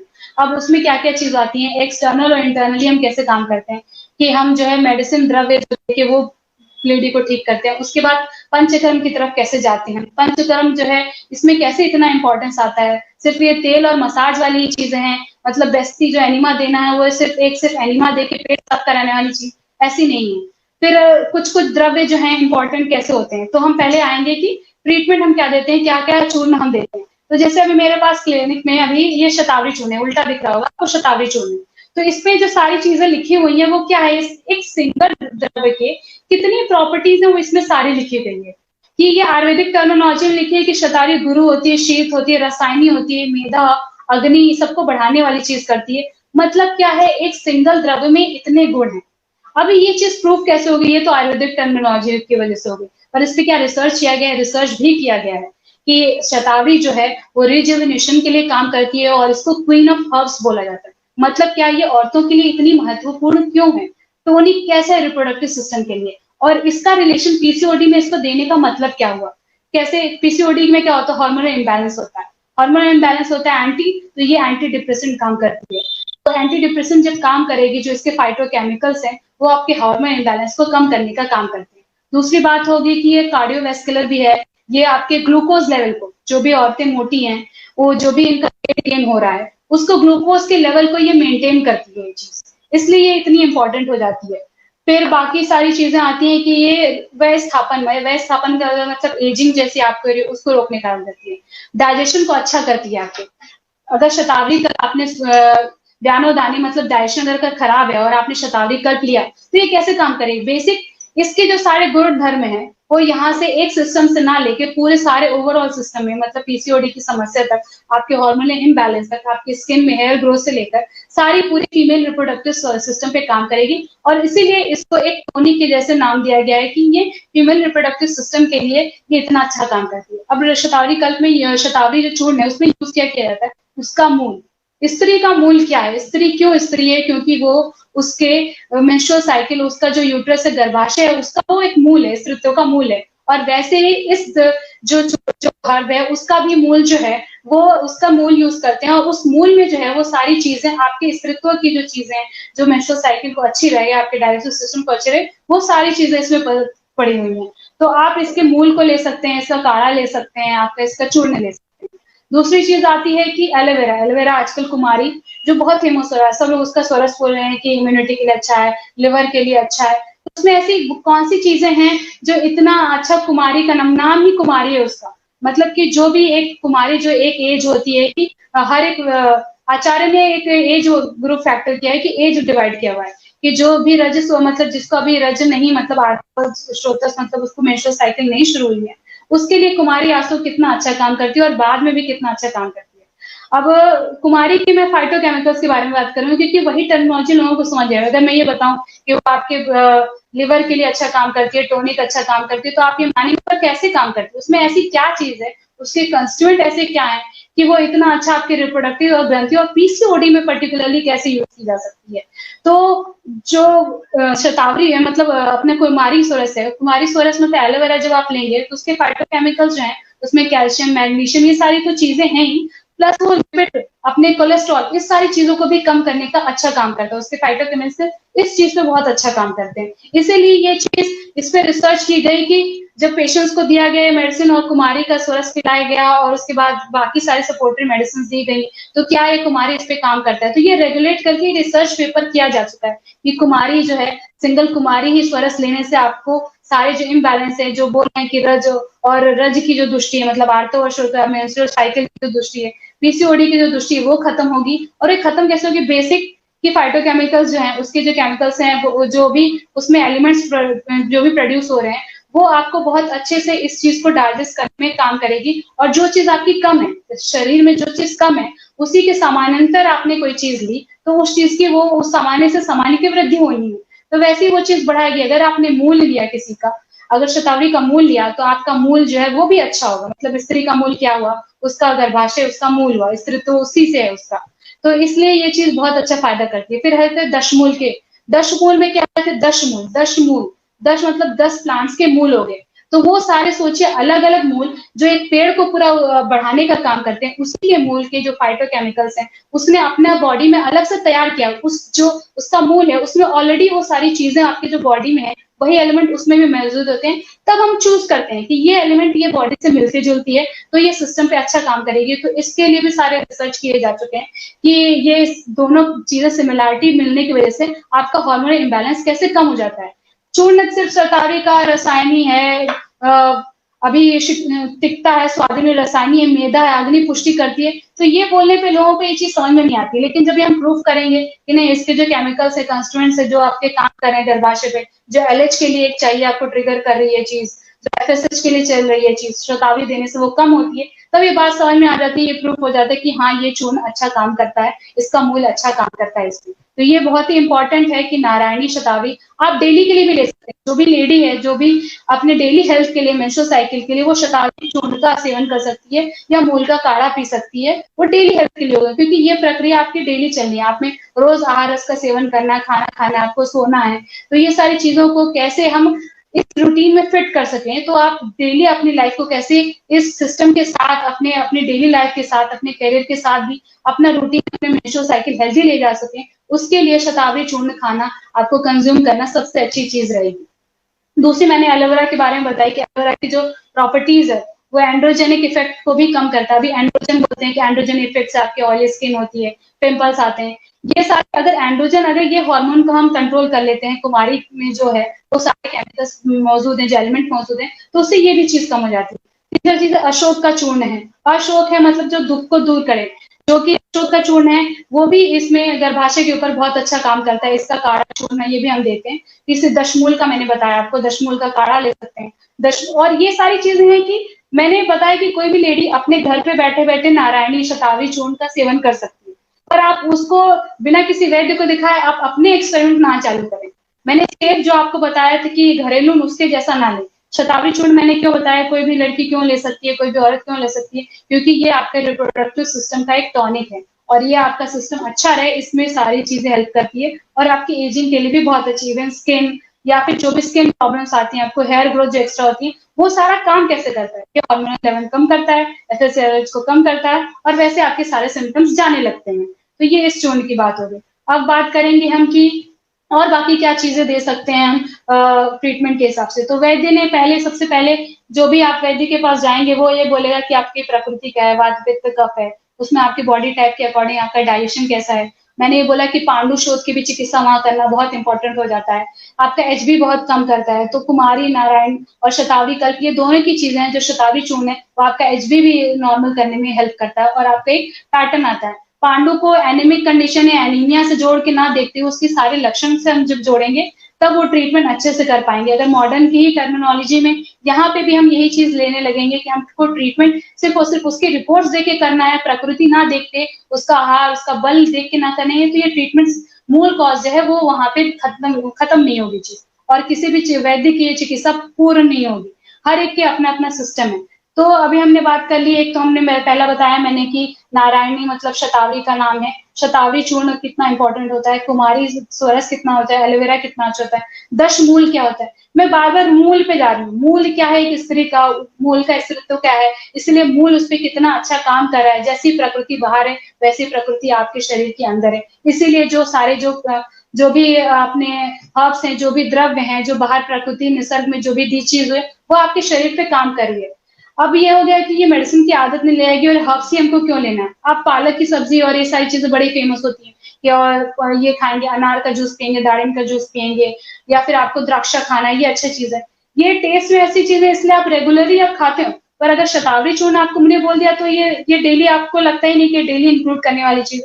इसको लगता है कि ये एक औषध है, ये एक औषध है, औषध की हमें आदत ना लग जाए, हम वैसे नॉर्मल खाना खा के हेल्दी रहे, इसलिए ये चीज यूज नहीं होती। और धीरे धीरे जैसे जैसे ये आयुर्वेद के बारे में लोगों का ज्ञान कम होता गया तो उनको ये चीज पता नहीं चलती है। अदरवाइज पहले के लोग इसको घर में ही लगा के रखते थे। एलोवेरा तो अभी सबके घर में है, इम्यूनिटी की वजह से अभी एलोवेरा सबके घर में है। तो वो आपके किस किस सिस्टम पे काम कर रहा है ये नहीं पता है आपको। वो आपके रिप्रोडक्टिव सिस्टम के लिए, आपके आर्तव और स्रोतस की दृष्टि के लिए कितना अच्छा काम कर सकता है, ये उसके एलिमेंट्स और उसके कॉन्स्टिट्यूएंट से ये सारे रिसर्च पेपर किए जा चुके हैं और प्रूफ किया जा सकता है कि आपके लिपिड से लेकर आपके कोलेस्ट्रॉल से लेकर आपकी जो आर्तव की दृष्टि है, मतलब क्लेद जो है जिसकी वजह से आमता जो हो गई है उसको हटाने का काम करता है। अब क्लेद और आमता को हटाने का ऐसे आता है गुड़ची। गुड़ची मतलब अमृता, आपने जो हम नॉर्मल संस्कृत में जो है उसको अमृता बोला। गुड़ची कैसे यहाँ काम करती है, बेसिक मैंने बताया था, पहले स्टार्टिंग में बताया था कि किस आमता की वजह से, अनडाइजेस्टेड फूड की वजह से जो आहार रस से आपका बन रहा है वो अगर अच्छा ना हो, उसमें अगर अनडाइजेस्टेड फूड में आमता रह जाती है तो वैसे बाकी सारे धातु भी बनते रहते हैं। तो इसको क्लियर कौन करेगा।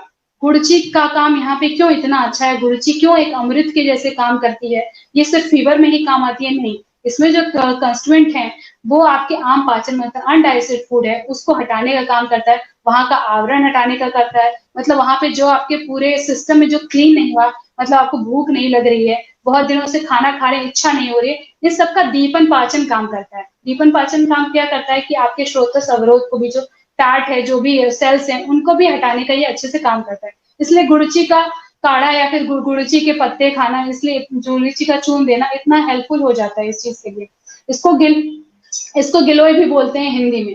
तो ये गिलोय के बारे में ऐसा हो गया कि गुड़ची आपकी इतनी इंपॉर्टेंट फैक्टर है, तो सिर्फ ये ज्वर पे काम करे, एंटी मलेरिया प्रॉपर्टी है उसकी, नो डाउट उसमें है, लेकिन आपके लिपिड प्रोफाइल को भी अच्छे से कैसे चेक करोगे। बेसिक है कि जहाँ पे आमता हटाएगी, कफ दोष के जहाँ सामता उससे आ जाएगी, आपका डाइजेशन पावर बढ़ जाएगा, तो बट ऑब्वियसली आपका फैट मेटाबॉलिज्म अपने आप ठीक हो जाएगा और वो सारी चीज आपकी क्लियर हो जाएंगी। और जो अपने शुक्र और बीज दृष्टि जहां से जा रही है, बेसिक रस से बीज दृष्टि तक जहाँ पे बात जा रही है, वो पहला ही यहाँ पे कट कर देगा। यहाँ पे पहले ही आपने आम युक्त खाया है तो गुड़ची यहाँ पे उस चीज को क्लियर करेगी और बाकी जो धातुओं का पोषण है वो अच्छे से हो जाएगा और हर एक धातु के अग्नि को बढ़ाने का काम करेगी। मतलब हर एक धातु की अपनी एक अग्नि होती है, हर एक एलिमेंट की अपनी एक पावर होती है, उसके पावर को बढ़ाने का वो काम करेगा। तो गुड़ची इसलिए इतना अच्छा काम करती है। और हार्मोनल इम्बैलेंस की भी बात होती है कि हार्मोनल इम्बैलेंस होता कैसे है? हार्मोनल इम्बैलेंस मतलब एलएचएफएस की कुछ तो कांस्टिट्यूएंट होती है ना, केमिकल कुछ रिएक्शन जो मॉडर्न टर्म में बोली जाती है। उसके लिए बेसिक चीज क्या है? आपका न्यूट्रिशन ही इतना क्यों है? कैल्शियम मैग्नीशियम, बाल झड़ रहा है मेरे बहुत ज्यादा उस पे, तो आप एक्स्ट्रा सल्फर जो है, एक्स्ट्रा सल्फर जो होता है जिसमें सल्फर बाल में रहता है, ये भी चीज हमको पता है, वो चीज मैं बाद में बोलूंगी आपको। नेचुरली जो चीजें आपके बॉडी में हैं, वो चीजें आपके अगर किसी द्रव्य में भी हैं, उस चीज को आप कंज्यूम करेंगे तो बर्ड डेफिनेटली जो आपका बीज दृष्टि है उसको खत्म करेगा, आपके डाइजेस्टिव सिस्टम को अच्छा करेगा, और ये साइकिल आपकी वैसी ही रूटीन जो है आपकी नॉर्मल हो जाएगी, मतलब आर्तव और श्रोतस की दृष्टि खत्म हो जाएगी। अब बात करते हैं पंचकर्म की। पंचकर्म में क्या क्या है? मतलब पंचकर्म से क्या होता है? डिटॉक्सिफिकेशन वर्ड सब लोगों को पता है कि क्लेंजिंग कैसे करनी है अपने बॉडी की। हर एक गाड़ी की रिपेयर करते हैं हम, हर एक जो भी सामान लाते हैं, टीवी लाते हैं, कुछ भी आते हैं, एक दरवाजा भी रहता है, सबके लुब्रिकेशन के लिए हम कुछ ना कुछ करते रहते हैं कि वो सिस्टम कैसे अच्छा काम करे। तो ये भी एक सिस्टम है, शारीर और मन एक भी एक सिस्टम है। ये अच्छा कैसे काम करेगा, आप कैसे अगर स्वस्थ भी हैं तो स्वस्थ और कैसे बना रहे, ऋतुचर्या या फिर कैसा भी सीजन आए, आपको फर्क ना पड़े, उससे आपकी बॉडी अच्छे से काम करे, सारे दोष धातु जो हैं वो एक सम मात्रा में रहे, उसका इक्विलिब्रियम बना रहे बॉडी का, इसलिए पंचकर्म इतना इंपॉर्टेंट होता है। पर पंचकर्म पहले क्यों नहीं देते हैं, और इंटरनली मेडिसिन हम क्यों देते हैं, डेली रूटीन क्यों, ये भी एक इंपॉर्टेंट चीज है। अब बात करती हूँ कि पहले जो इंटरनली मेडिसिन हम देते हैं पेशेंट को, यही चूर्ण जो देते हैं उसके प्रकृति अनुसार हमको जैसा लगता है कि वो पांडु की है, शोध की है, या फिर वो 3 लड़कियों की मैंने जो कैटेगरी बनाई थी कि बी, पी और के, इन तीनों के जो लक्षण अनुसार है उसमें कौन सी दृष्टि बढ़ी हुई है, मतलब एक किसी में पिंपल्स आ रहे हैं तो हम उसको पित्त का, उसके मेटाबॉलिज्म को रेगुलेट करना हमको जरूरी होता है। कफ की है तो उसका वेट के ऊपर, हम वेट लॉस के ऊपर ज्यादा ध्यान देंगे, इसका कैसे वेट लॉस करना है। अगर वात की है तो उसमें क्षीणता आई हुई है, उसमें आहार रस उतना है नहीं, उसका न्यूट्रिशन इतना है, तो वो बढ़ाने का काम करते हैं। तो ये सारी चीजें, ये तीनों चीजें, और इस पंचकर्म में क्या बैलेंस है? पहले ही बताया था कि योनि व्यापक चिकित्सा मतलब वात की चिकित्सा होती है, और वात की चिकित्सा जो है सबसे अच्छा काम जो है बस्ती से होता है। बस्ती क्या है? अर्ध चिकित्सा बताई गई, मतलब आपकी पूरी एक इंटरनली मेडिसिन खाना एक तरफ है, और अर्ध चिकित्सा मतलब बस्ती सिर्फ सिंगल एक चीज। अब उसमें करते क्या है, मतलब बस्ती मतलब लोग एनिमा समझ लेते हैं कि एनिमा लिया और काढ़ा, बस्ती जो है एनिमा लेने से पेट साफ हो जाता है। पेट साफ होने की बात यहाँ पे नहीं है। हम जो डिकॉक्शन जो बनाते हैं, जो क्वाथ बनाते हैं, एक दिन काढ़े की एक दिन तेल की होती है, और ये कंटिन्यूस जो होती है एक 7 दिन के लिए, 7 दिन ही क्यों बोला है? मिनिमम जब बहुत मजबूरी रहे तो लोग 5 दिन के लेते हैं, लेकिन 7 क्यों देने? 7 धातुओं की वजह से बोला हुआ है। और तेल और क्वाथ का मतलब एक दिन जो हर्ब्स, जो भी आपको द्रव्य हम दे रहे हैं, जो भी मेडिसिन दे रहे हैं, शतावरी है, दशमूल है, ये सारी चीजें अगर हम आपको इंटरनली बहुत सारा खाने को देंगे तो आप डाइजेस्ट नहीं कर पाएंगे। तेल बहुत सारा पीने को देंगे तो आप डाइजेस्ट नहीं कर पाएंगे। पर यही अगर बस्ती के थ्रू आपको देंगे तो आपके बॉडी में वहां का जो म्यूकोसा है वो तुरंत एब्जॉर्ब कर लेगा उस चीज को, और इसलिए इतनी कारगर होती है। और तुरंत बस्ती का इफेक्ट क्या होता है कि आपको उस दिन के उस दिन ही ये इफेक्ट दिखता है कि नहीं, आज मेरी कमजोरी थोड़ी कम है, मुझे थोड़ा आज फ्रेश लग रहा है। तो ये चीज क्या हुई कि हमने उस क्वांटिटी को, उस डिकॉक्शन को, जो भी क्वाथ बनाया, जो पहली बस्ती दी, उसको अनुवासन और निरोध जो बोलते हैं हम लोग, तो वो कैसे इफेक्ट यहाँ पे करती है। तो उसके थ्रू ये कटी का मतलब वात का जो स्थान है, ये कटी और पक्वाशय शक्ति जो बताया हुआ है, मतलब आपके इंटरनल जो रिप्रोडक्टिव सिस्टम को कंट्रोल करने वाली चीज है।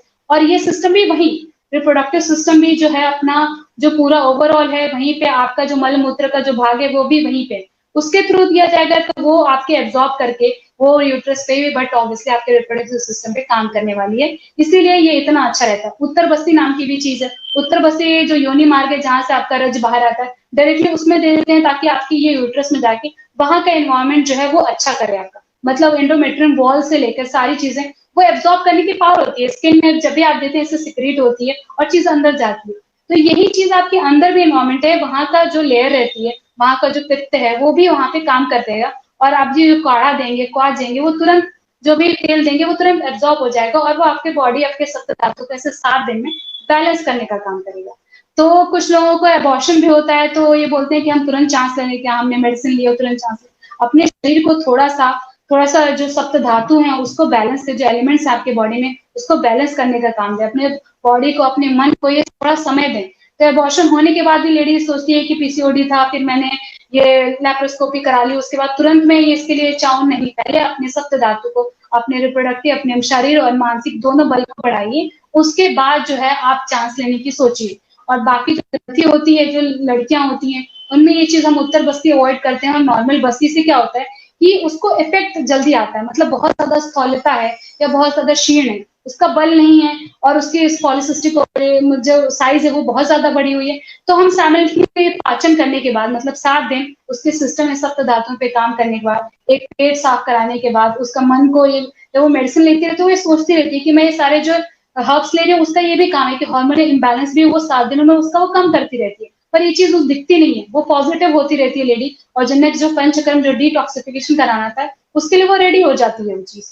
तो बस्ती एक अर्ध चिकित्सा है, इसके बारे में जितना बोले उतना कम है, और ये पंचकर्म में इस पार्ट में कितना अच्छा काम करता है। वात दोष की जो दुष्टि है वो वहीं पे खत्म करती है। हम तब से बोल रहे हैं कि होम्योपैथ की चिकित्सा जो है वात दोष के इम्बैलेंस होती है, वात दोष्टि की वजह से होती है। तो अगर आपने बस्ती दे दी जहाँ पे सबसे ज्यादा दुष्टि है, जहाँ पे सबसे आपका रिप्रोडक्टिव सिस्टम, अगर ये चीज वहीं पहुंच गई, वहां से सारे हर्ब्स आपके एब्जॉर्ब हो गए बॉडी में, तो ये तुरंत वो चीज असर दिखाने लगती है। और आपका फ्लो, आपकी फ्रेशनेस जो है, आपके सारे जो लेथार्जिक चीजें हैं जो लोगों को आलस करने लगता है, फेवरिश फील होने लगता है, ताकत नहीं रहती कई लड़कियों को, वो सारी चीजें उसको दिखने लगती है। 7 दिनों में उसको एक लगता है कि मेरे अंदर एक अलग तरह की ऊर्जा आ गई है।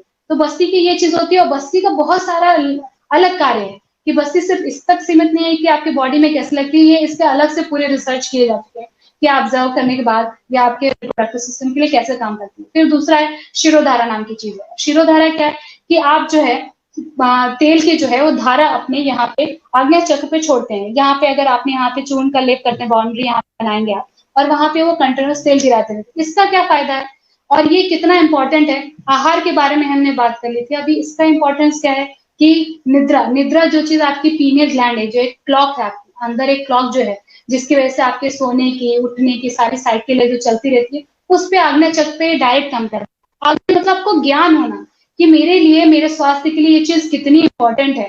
तो उसकी वजह से हार्मोनल इम्बैलेंस, पीलियम ग्लैंड से पिट्यूटरी ग्लैंड तक शिरोधारा की वजह से वो इंसान पॉजिटिवली हो जाता है, और उसको जो कितने दिनों की नींद ना मिली हो वो 5 से 10 मिनट में ही सो जाता है वहां।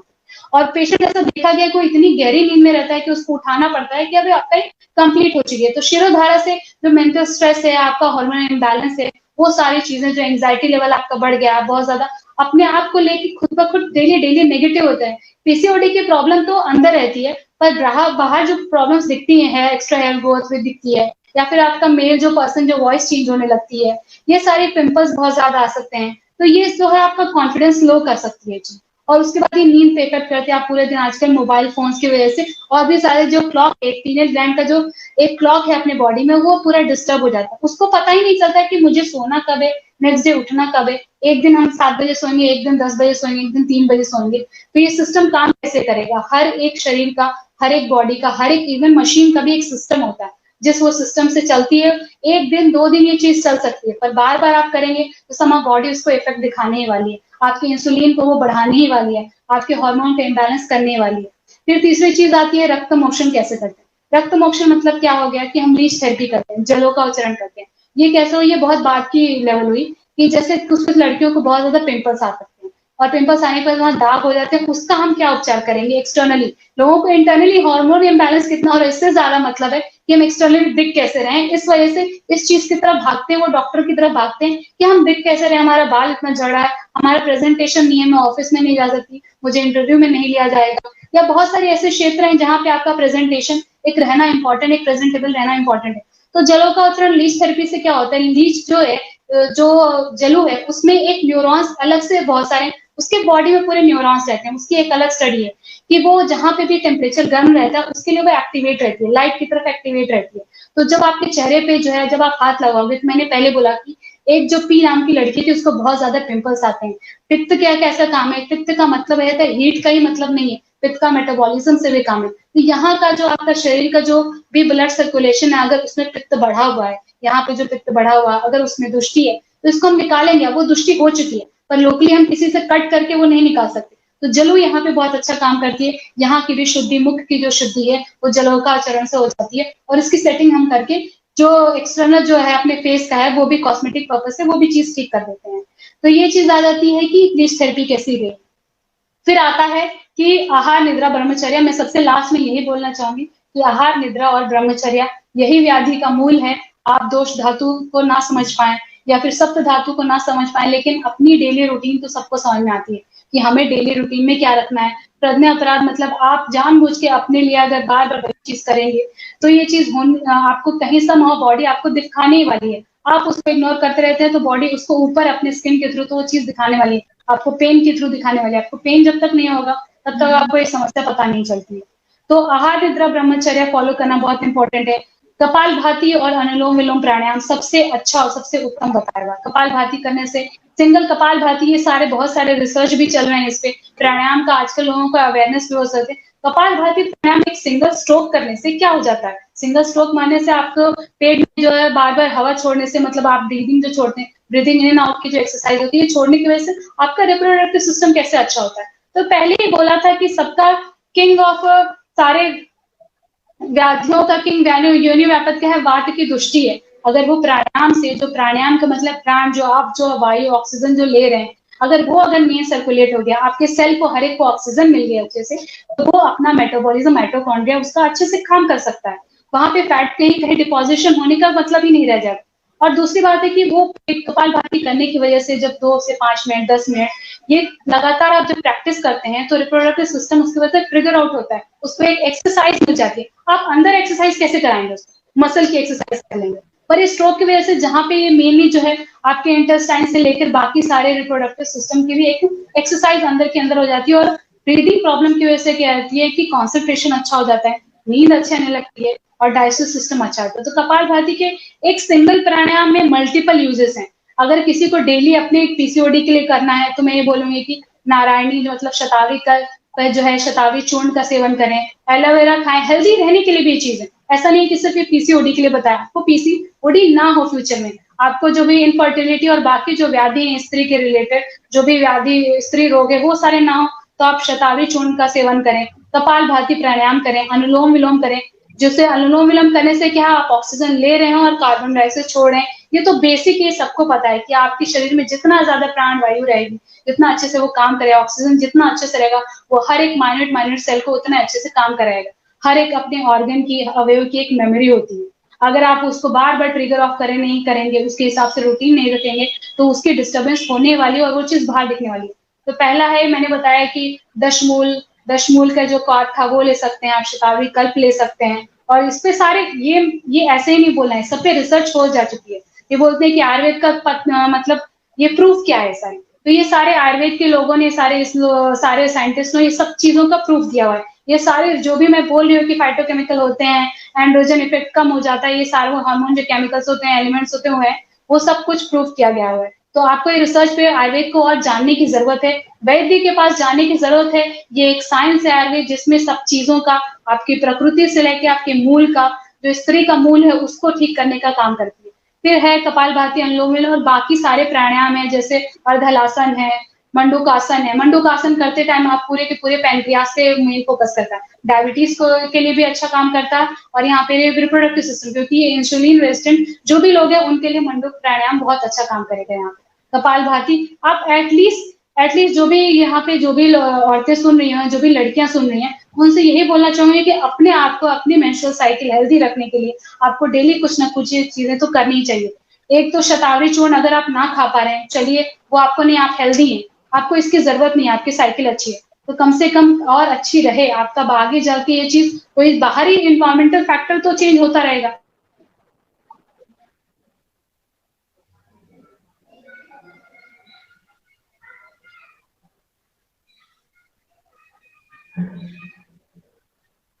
आई थिंक मैम का कनेक्शन थोड़ा कुछ कनेक्टिविटी हाँ, वो नेटवर्क की प्रॉब्लम हुई थी। जी मैम, कंटिन्यू हो गया, ये प्रॉब्लम दूर हो गई है। तो हाँ, तो मुझे यही चीज बतानी है कि नॉर्मल जो भी लोग हैं जो अपने घर में हैं, हम अपने आप को हेल्दी कैसे रख सकते हैं, उसके लिए अब ये बेसिक मेरा ये बोलना रहेगा लास्ट में, कि आप जो है अगर आप आहार में अपना अच्छा सेवन करें, टाइम टू टाइम खाना अच्छा करें, अपना नींद जो है प्रॉपर लें, अगर नींद नहीं लिए तो सुबह उठ के प्राणायाम करना जरूरी है कि आज जो है अगर मेरी नींद अच्छी नहीं हुई है तो मेरे जो दोष धातु हैं वो बिगड़ सकते हैं क्या, मेंस्ट्रुअल साइकिल पे इफेक्ट आएगी क्या। आपका जब एग्जाम चल रहा हो तो एग्जाम में एक 15 मिनट, एक 10 मिनट तो निकाल सकता है इंसान, 10 मिनट जो है कपालभाति प्राणायाम करेगा, उल्टा उसको और भी रीगेन और अनुलोम करेगा, तो बॉडी में जो ब्लड सर्कुलेशन है आपके माइंड में, सब लोग बोलते हैं ऑक्सीजन जाएगा, शीर्षासन करते हैं कि ब्लड सर्कुलेशन पूरा ब्रेन में जाएगा तो हमारी मेमोरी अच्छी रहेगी। वो कपालभाति अनुलोम विलोम से ऑक्सीजन प्रॉपर रहेगा तो आपका कॉन्सेंट्रेशन लेवल से लेकर आपके रिप्रोडक्टिव सिस्टम भी अच्छा काम करेगा। और मैंने अलग अलग तरह के सारे प्राणायाम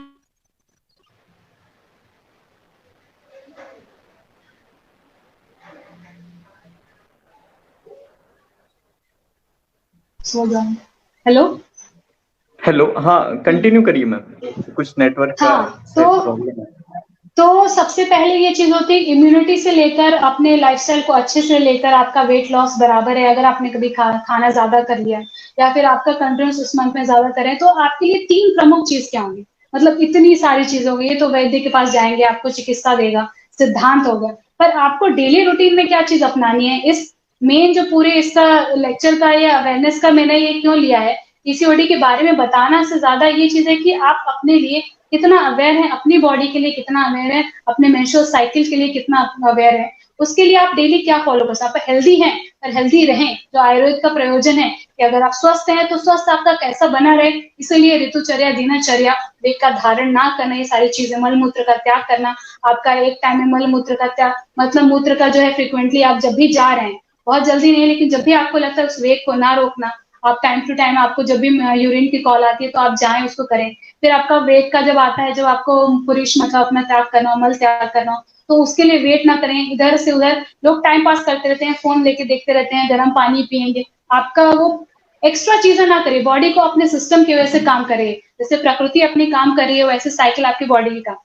5 बजे नहीं उठना पड़े, 6 बजे उठ सकते हैं, 7 बजे उठ सकते हैं, अपने लिए आधा घंटा तो निकाल सकता है कोई भी। तो कपाल भाती, अनुलोम विलोम डेली का डेली आपको करना ही चाहिए, 5 से 10 मिनट, ये स्वस्थ व्यक्ति के लिए। और जिसको किसी व्याधि के अनुसार उसकी वेरिएशन चेंज कर सकते हैं, उसको बढ़ा सकते हैं। फिर सूर्य नमस्कार, आजकल सब जगह हो गया सूर्य नमस्कार, तो इंटरनेशनल चीज हो गई कि सूर्य नमस्कार इतना इंपॉर्टेंट क्यों है। लोग बोलते हैं वार्म अप एक्सरसाइज कर लो, कार्डियो की एक्सरसाइज कर लो, ये सारी की चीजें, ये सारी चीजें सूर्य नमस्कार में आ जाती है। जो 12 स्टेप हैं, ये जो 12 स्टेप बताए गए हैं सूर्य नमस्कार में, वो ओवरऑल आपकी बॉडी बॉडी के हर एक मसल के ऊपर अच्छा काम करती है और हर एक चीज के ऊपर काम करती है। जब आप उस एक एक फर्स्ट स्टेप से लेकर 12वें स्टेप करेंगे तो ये सारे के सारे जो सिस्टम है उस पर भी अच्छा काम करेंगे। और मानसिक आपको एक जो है कि हाँ मुझे बहुत ज्यादा पसीना आना चाहिए तो ही मेरी एक्सरसाइज आए, तो आपको ज्यादा पसीना लाना है तो 12 से 100 बार सूर्य नमस्कार करके देखिए, बाकी कोई एक्सरसाइज की आपको जरूरत ही नहीं पड़ेगी। बाकी हलासन है और बहुत सारे आसन हैं जो अलग अलग है, चीज जो मैंने बताया हुआ है, बाद में आप देख सकते हैं, मैं फॉलो भी लिंक भी कर दूंगी उसका, कि वो देखिए कि कैसे कैसे क्या क्या प्रमुख प्रमुख व्याधियों के लिए हर एक योगासन से प्राणायाम ने, इंडिया ने, अपने भारतवर्ष ने हर एक व्यक्ति को स्वस्थ घर पे ही कैसे रहे, अपना स्वस्थ खुद से कैसे बनाए रहे, इसके लिए दिया हुआ है।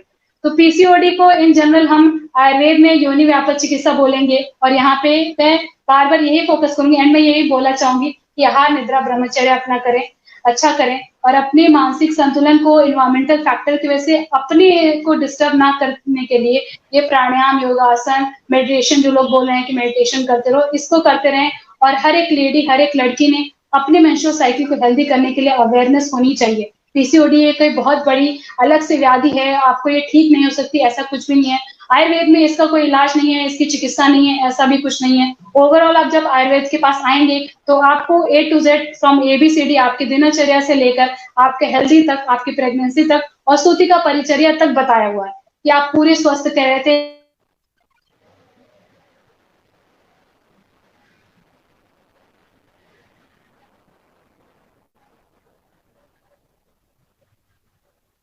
थिंक कुछ नेटवर्क का इशू। जी मैम। हेलो, हाँ हेलो, हाँ हेलो, आवाज आ रही है मेरी? जी मैम, जी मैम। ओके, तो यही पीसीओडी के बारे में, और अगर क्वेरीज रहते हैं तो कमेंट करके आप मुझसे पूछ सकते हैं। और हर एक बॉडी टाइप का अपनी प्रकृति को जानना, अपने आहार व्यय को जानना, ये बहुत इंपॉर्टेंट है, यही मैं बोलना चाहूंगी। और सबसे इम्पोर्टेंट है कि एक्टिव रहना, एक्टिव किसी भी फॉर्म में रह सकते हैं आप खाने के बाद थोड़ा चल सकते हैं, घर का काम कर सकते हैं, आपको अलग से एक्सरसाइज का टाइम नहीं मिल रहा है। अभी वॉशिंग मशीन का जमाना आ गया तो कपड़े हाथ से नहीं धुलेंगे, वो प्रेशर नहीं लगाएंगे, तो ये सारी चीजें रोज नहीं करिए, एक दिन तो कर लीजिए अपने लिए, तो आपकी एक्सरसाइज हो गई। तो डिपेंड करता है, सूर्य नमस्कार कर लीजिए, कपालभाति कर लीजिए, अनुलोम कर लीजिए, तो आपको किसी वैद्य के पास जाने की जरूरत ही नहीं पड़ेगी।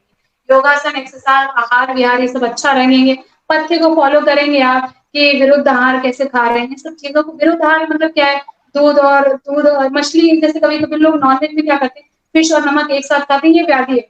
अभी एक चीज़ और मुझे याद आई कि लोग वेट लॉस के लिए आजकल हनी और ये वार्म वाटर में या गर्म पानी में हनी मिला के पीते रहते हैं। ये आयुर्वेद में एकदम विरुद्ध है और ये विष के जैसे काम करती है। ये एक है कि स्लो पॉइजनिंग वाला काम हो गया कि धीरे-धीरे आपके शरीर को आज नहीं तो कल वो आपको इफेक्ट दिखाना है। तो आयुर्वेद में अगर वेट लॉस अगर आपको करना है, आप घर में हनी लेना चाहते हैं, मध लेना चाहते हैं, तो ठंडे पानी में या नॉर्मल टेम्परेचर वाले पानी में लीजिए, आपका वेट लॉस उससे भी होगा। सिर्फ गर्म पानी पीने से, बाहर से एक्सटर्नली गर्म पानी पी के आपके जो स्टमक का टेम्परेचर उसको डिस्टर्ब करने से अच्छा है कि आप प्राणायाम, योगा करके अपने बॉडी टेम्परेचर को बढ़ाइए, फैट को डिसॉल्व करिए, अपने सारे प्लेट को, मीट को सबको हटाइए और मानसिक संतुलन और एक कॉन्फिडेंस लाइए अपने अंदर।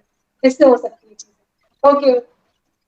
बिल्कुल, बहुत-बहुत धन्यवाद मैम। आयुर्वेद का तो आपने बहुत ही, हाँ, मैं बीच में डिस्टर्ब कर, आयुर्वेद में बहुत वास्ट चीजें हैं, तो मुझे जितने कम समय में जितने आप लोगों को समझाना चाहती थी कि बेसिक क्या था, मैं समझाने की कोशिश करी, इस पे बोलना चाहें तो हम बहुत देर तक बोल सकते हैं। लेकिन सबकी क्वेरीज क्या रहेगी, आप कैसे कमेंट करते हो, उस हिसाब से मैं आपके आंसर देती जाऊँगी। जी मैम, मतलब बहुत-बहुत हम लोग धन्यवाद करते हैं, आपने इतने डिटेल में हम लोगों को समझाया कि मतलब ये डाउट आपने बिल्कुल क्लियर कर दिया कि हम लोग क्या समझते हैं कि पीसीओडी, पीसीओएस में कुछ लक्षण देख लेते हैं, बस एक ही तरह से देखते हैं। जो आपने बताया कि वात, पित्त, कफ अलग-अलग करके जो हम लोग अप्रोच करते हैं, वो आयुर्वेद में अलग रहती है।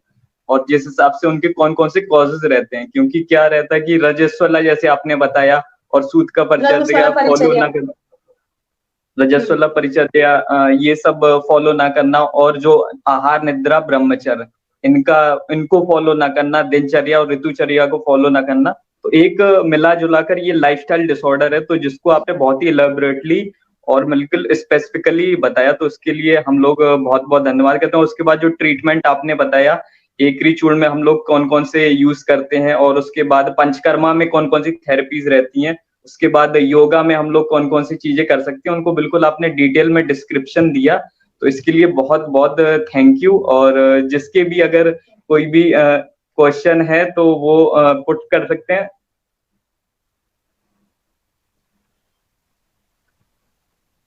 तो कोई भी प्रश्न हो तो एक बार आप कमेंट कर दीजिए, तो मैं मैम को मॉडरेट कर दूँगा।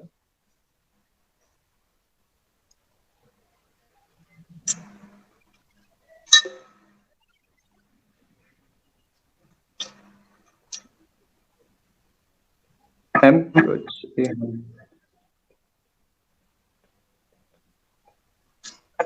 मैम एक लोकेंद्र भगत जी का क्वेश्चन आया है। नमस्ते, I am from Nepal. PCOD में अपथ्य और पथ्य क्या क्या होंगे, कृपया बताने का कष्ट करें। ओके, पथ्य और अपथ्य वाली चीज हो गई। तो अभी मैंने आपको बोला कि पथ्य क्या हो गया, पथ्य मतलब आहार और विहार आपका कैसा रहता है, आपकी एक्टिविटी कैसी रहती है, इसके ऊपर डिपेंड करता है। मैंने बोला कि जब भी तेल युक्त आहार ना खाना, मतलब जंक, यही पथ्य सबको पता है। और मतलब जंक फूड ज्यादा खा रहे हैं, अब एक्स्ट्रा शुगर, कोल्ड ड्रिंक में एक्स्ट्रा शुगर है, जो आपकी एक्टिविटी नहीं है पर आप एक्स्ट्रा शुगर खाएंगे तो बॉडी आपके डाइजेस्ट कैसे करेगी। और उसके साथ आप सॉल्टी ज्यादा, जैसे चिप्स है, ये सारी चीजें जो लेज है, ये ज्यादा चीजें खाते जाते हैं, आप ज्यादा मीठा खा रहे हैं, मीठा खाने की भी एक लेवल है, आप उसको ज्यादा खा रहे हैं और एक्टिविटी नहीं है तो बॉडी उसको समहाउ फैट में तो ग्लूकोज को कन्वर्ट करेगा ही करेगा। तो पथ्य ये होगा कि आप जो है एक सम षड रस वाला चीजें खाएं, मतलब मधुर, अम्ल, लवण, कटु, तिक्त, कषाय, मतलब षड रस वाली चीजें खाएं, जैसे न्यूट्रिशन वाली चीजें खाएं। सिर्फ और सिर्फ आप फ्रूट्स का सेवन करें। आपको ऐसा लगता है तो शतावरी, कल का मैंने बताया कि डेली रूटीन में शतावरी चूर्ण यूज कर सकते हैं। अब पथ्य क्या होती है चीजें कि यही जंक फूड्स जो है, जो नॉर्मल लेवल से हैं, बार बार ना खाते रहे। डेली लाइफ वाली क्या चीज होती है कि आप बार बार 3 घंटे में, 2 घंटे में वेट लॉस करना है, इसलिए मैं सिर्फ खीरा ककड़ी खाऊंगी, ऐसे वेट लॉस नहीं करना है आपको। ये अपथ्य होगा टोटली। ये आपके आहार रस की क्वालिटी को गिराएगा, और अगर आहार रस अच्छा नहीं होगा तो न्यूट्रिशन आपको आगे की धातुओं को नहीं मिलेगा। तो पथ्य वाली चीजें यही होगी कि रजस वाला जब आपका मेंस्ट्रुअल साइकिल आ रही होगी तब भी आपको रूटीन फॉलो करनी है, खाना एक लाइट फुली खाना है। और अपथ्य उसमें बिहार में क्या चीज, बिहार मतलब जो आप चलना के लिए एक्सरसाइज करते हैं और प्राणायाम, योगा, ये सारी ब्रीदिंग एक्सरसाइज कर सकते हैं आप, ये उसके लिए पथ्य वाली चीजें हो जाएंगी।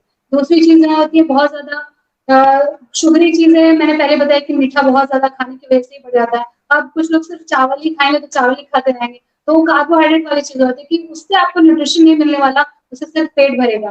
तीसरी चीज ये है कि पथ्य, सबसे बड़ा पथ्य मैं फिर से बोलूंगी, आहार, निद्रा और ब्रह्मचर्य। आहार आप कैसा खा रहे हैं, तो एक सिस्टमैटिक घर का खाना, दाल चावल रोटी सब्जी जो है आपका, कुछ फल इंक्लूडेड है उसमें, आप काले किशमिश खा रहे हैं उसके साथ में, और आपने अपना ये ध्यान भी दे रहे हैं कि आपकी कुछ एक्टिविटी भी हो गई है।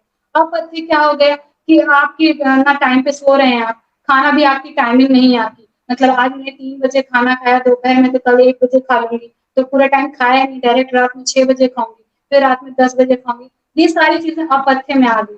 जंक फूड के नाम पे पिज्जा बर्गर ये सारी चीजें, ये भी बोलना नहीं जरूरी है। आप जो स्वस्थ चीज जो भी है, अच्छी चीज है, वो एक्स्ट्रा भी खा रहे हैं, आपको पाचन नहीं हुआ उसके बाद भी आप इनटेक करते जा रहे हैं, खाना खाते रहते हैं, तो वो भी एक अपथ्य आपके लिए होगी वो चीज। आप उस हिसाब से एक्टिविटी नहीं कर रहे हैं। तो पथ्य अपथ्य में यही चीज है कि आप जो है एक्स्ट्रा एक संतुलित आहार करिए, घर का नॉर्मल खाइए। आपको जब लग रहा है कि हाँ मुझे आज मीठा खाना है, तो उसके साथ साथ अपनी एक्टिविटी रही। मीठा खाने का मतलब यही नहीं है कि सिर्फ और सिर्फ जो भी स्वीट चीज है वही खाने से आपका एक्स्ट्रा बढ़ेगी।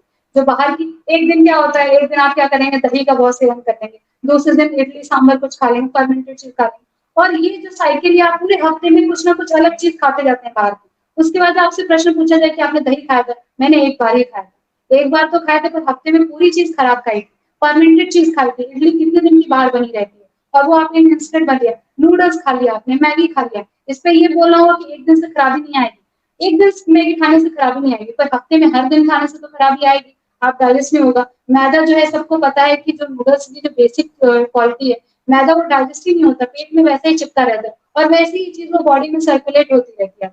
तो ये टोटली पीसीओडी का पथ्य, और पथ्य का मतलब ये हो गया, आहार संतुलित खाइए आप, एक्सरसाइज एक डेली रूटीन रखिए। बाहर का अगर आप खाना खा रहे हैं, तो उस हिसाब से अपने आप को कैसे आप लेके आ रहे हैं कि आज मैंने ये चीज एक्स्ट्रा खाई है, तो इसके लिए एक्टिविटी क्या करूँ, ये सोल्यूशन निकालना है कि आपने कल ये चीज की थी, तो आज उसका सोल्यूशन निकाला ताकि आगे जाके वो अफेक्ट ना करे। तो ये रहेगा। Okay, thank you ma'am. अब एक और नेक्स्ट क्वेश्चन ले लेते हैं। डॉक्टर ज्योति जी का क्वेश्चन है, what is the treatment for multiple small follicles? What is the treatment of multiple small follicles? Okay, ठीक है। स्मॉल फॉलिकल्स या सिस्ट या ग्रंथि जो भी चीज हो गई, उसकी ट्रीटमेंट क्या होगी? मैंने जैसे बोला कि मल्टीपल हो या कुछ या फिर ये फाइब्रस हो, कोई भी चीज हो, उसका बेसिक हम ट्रीटमेंट क्या करेंगे? पहले मैंने बताया कि आपको शतावरी चूर्ण में जो है सारे एलिमेंट्स प्रेजेंट है, जो सिस्ट। और दूसरी बात एक और आ गई कि यहाँ पे सिस्ट काम करने के लिए भी भेदन द्रव्य हैं, जो भेदन कम करते हैं, मेदो हरकत, जैसे कांचनार का हो गया, कांचनार जो है वो भेदन का काम करता है, तो सिस्ट को कम करने का काम करता है। और सिस्ट कम कैसे होगी, फॉलिकल्स जो है वो कम कैसे होंगे, उसकी साइज कैसे पर्टिकुलर सही रहेगी, जब आपका ओवरऑल सिस्टम अच्छा रहेगा। तो ये सारे इंटरनली भी और एक्सटर्नली भी हम ट्रीटमेंट पे जो है कांचनार चूर्ण का यूज करते हैं, कांचनार गूगल का यूज करते हैं, जिसकी स्वेलिंग ज्यादा है उसको पुनर्नवा। ये टोटली सिस्टमैटिक ट्रीटमेंट कैसे हो गया, आपकी प्रकृति को देख के, ना कि आपकी साइज को देखे कि फॉलिकल्स की साइज कितनी है, उसके हिसाब से वो औरत किसके सिम्टम्स क्या है, मतलब वो मोटी है या पतली है, या फिर उसके बाद उसका वेट गेन कितना है, इसके हिसाब से। तो कांचना, नारायणी, आपका गिलोय, और बहुत सारी जो ड्रग्स हैं जैसे अशोक है, दशमूल है, ये सारी चीजों से जो है वो साइकिल भी होती है, और साइकिल रीगेन करने के बाद ये जो है, ये भेदन करने के बाद जब साइकिल आपकी प्रॉपर फ्लो में आ जाती है, तो ये सारे जो है नेक्स्ट जो आपकी रज है उससे ये चीज बाहर आ जाती है, और सिस्ट कम हो जाता है। फिर गायब नहीं होता सिस्ट, कहीं से वहां से वो नहीं होता, वो आपकी जो मेंस्ट्रुअल साइकिल का जो फ्लो है उसके साथ वो बाहर चीज आ जाती है नेक्स्ट साइकिल में। अगर आपने पर्टिकुलरली आहार, निद्रा, ब्रह्मचर्य प्लस जो मेडिसिन है, प्लस आपने अगर पंचकर्म कर लिया, तो उसके लिए और भी अच्छा रहेगा। तो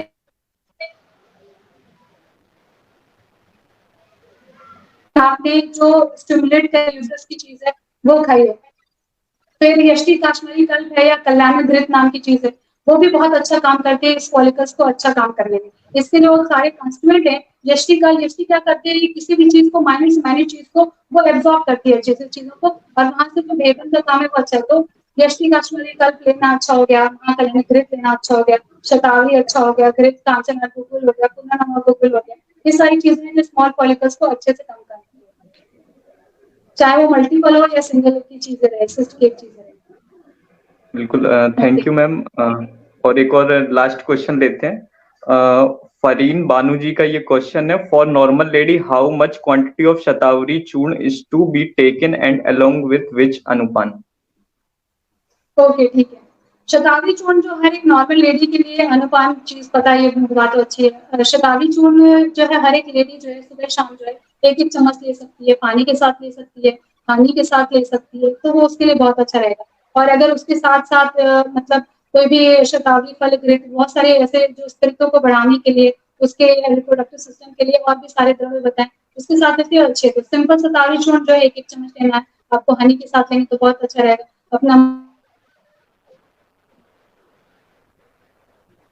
का डोज रहेगा, अगर वो छोटी है वेट के अनुसार है तो ऑलमोस्ट एक स्पून का मतलब होता है, एक चम्मच का मतलब 5 ग्राम लेना होता है। तो 5 ग्राम का जो है आप और एक 1 स्पून टेबल स्पून अपना जो 5 ग्राम की क्वांटिटी में आता है वो डेली कोई भी औरत डेली ले सकती है, सुबह शाम जो है खाली पेट ले सकती है। बिल्कुल, thank you ma'am. I hope सभी की क्वेरी सॉल्व हो गई होगी। तो मैम पूरे अनुभूति परिवार की तरफ से और हम लोगों से वैद्य आनंद पांडे भी जुड़े हुए हैं जो फाउंडर मेंबर हैं अनुभूति ट्रस्ट के, तो उनकी भी तरफ से हम सबकी तरफ से बहुत बहुत धन्यवाद। और हम लोगों का ये मतलब एक और रिक्वेस्ट रहेगी, एक और कोई हम टॉपिक के साथ आएंगे और हम लोग डिस्कस करेंगे। थायराइड के बारे में भी फोकस करना, जो बहुत ज्यादा इंडियन वुमेन्स की ये प्रॉब्लम हो रही है, थायराइड पीसीओडी, ये बार बार जो हैमर हो रहा है, इसके बारे में हम बोलेंगे। और हर एक बात में जो है इसको व्याधि का मूल देख के ही बोलेंगे कि ट्रीटमेंट क्या है और उसकी संप्राप्ति क्या है, मतलब कैसे आयुर्वेद में उसका कैसे निवारण किया जाता है, आयुर्वेद में उसके अपने सिद्धांत के हिसाब से हर एक व्याधि को हम ले सकते हैं। तो थायराइड के ऊपर भी हम अच्छे से बोल सकते हैं। बाकी जो भी कमेंट सेक्शन में जो भी क्वेश्चन रहेंगे उसके बारे में इसके बारे में बोलेंगे। रिप्रोडक्टिव सिस्टम अगर हेल्दी है आपका तो उसके हिसाब से कोई व्याधि आपको होगी नहीं, उसके बारे में भी आप बोलेंगे कि आप हेल्दी हैं तो हेल्दी कैसे रहें, आपकी रूटीन क्या रहे। जैसे मैंने अभी शतावरी चूर्ण के बारे में बताया कि आप हेल्दी, एक सेशन ये रखेंगे कि आपकी डेली लाइफ क्या है, आप क्वेश्चन पूछिए कि मेरी डेली लाइफ कैसे है, तो मैं इसको कैसे डेली लाइफ में भी मैं इस चीज को अच्छे से कर सकूं और अब मेरी साइकिल ना डिस्टर्ब हो सके, इस हिसाब से कैसे चल सकूं, इसके बारे में हम डिस्कस जरूर करेंगे। बिल्कुल, thank you so much ma'am. और पूरे आर्यविश्व परिवार और डॉक्टर सुधीर रसाल और सभी को मैं धन्यवाद कहना चाहता हूँ, जितने भी लोग जुड़े हैं सबको धन्यवाद कहना चाहता हूँ। Thank you so much ma'am. Thank you.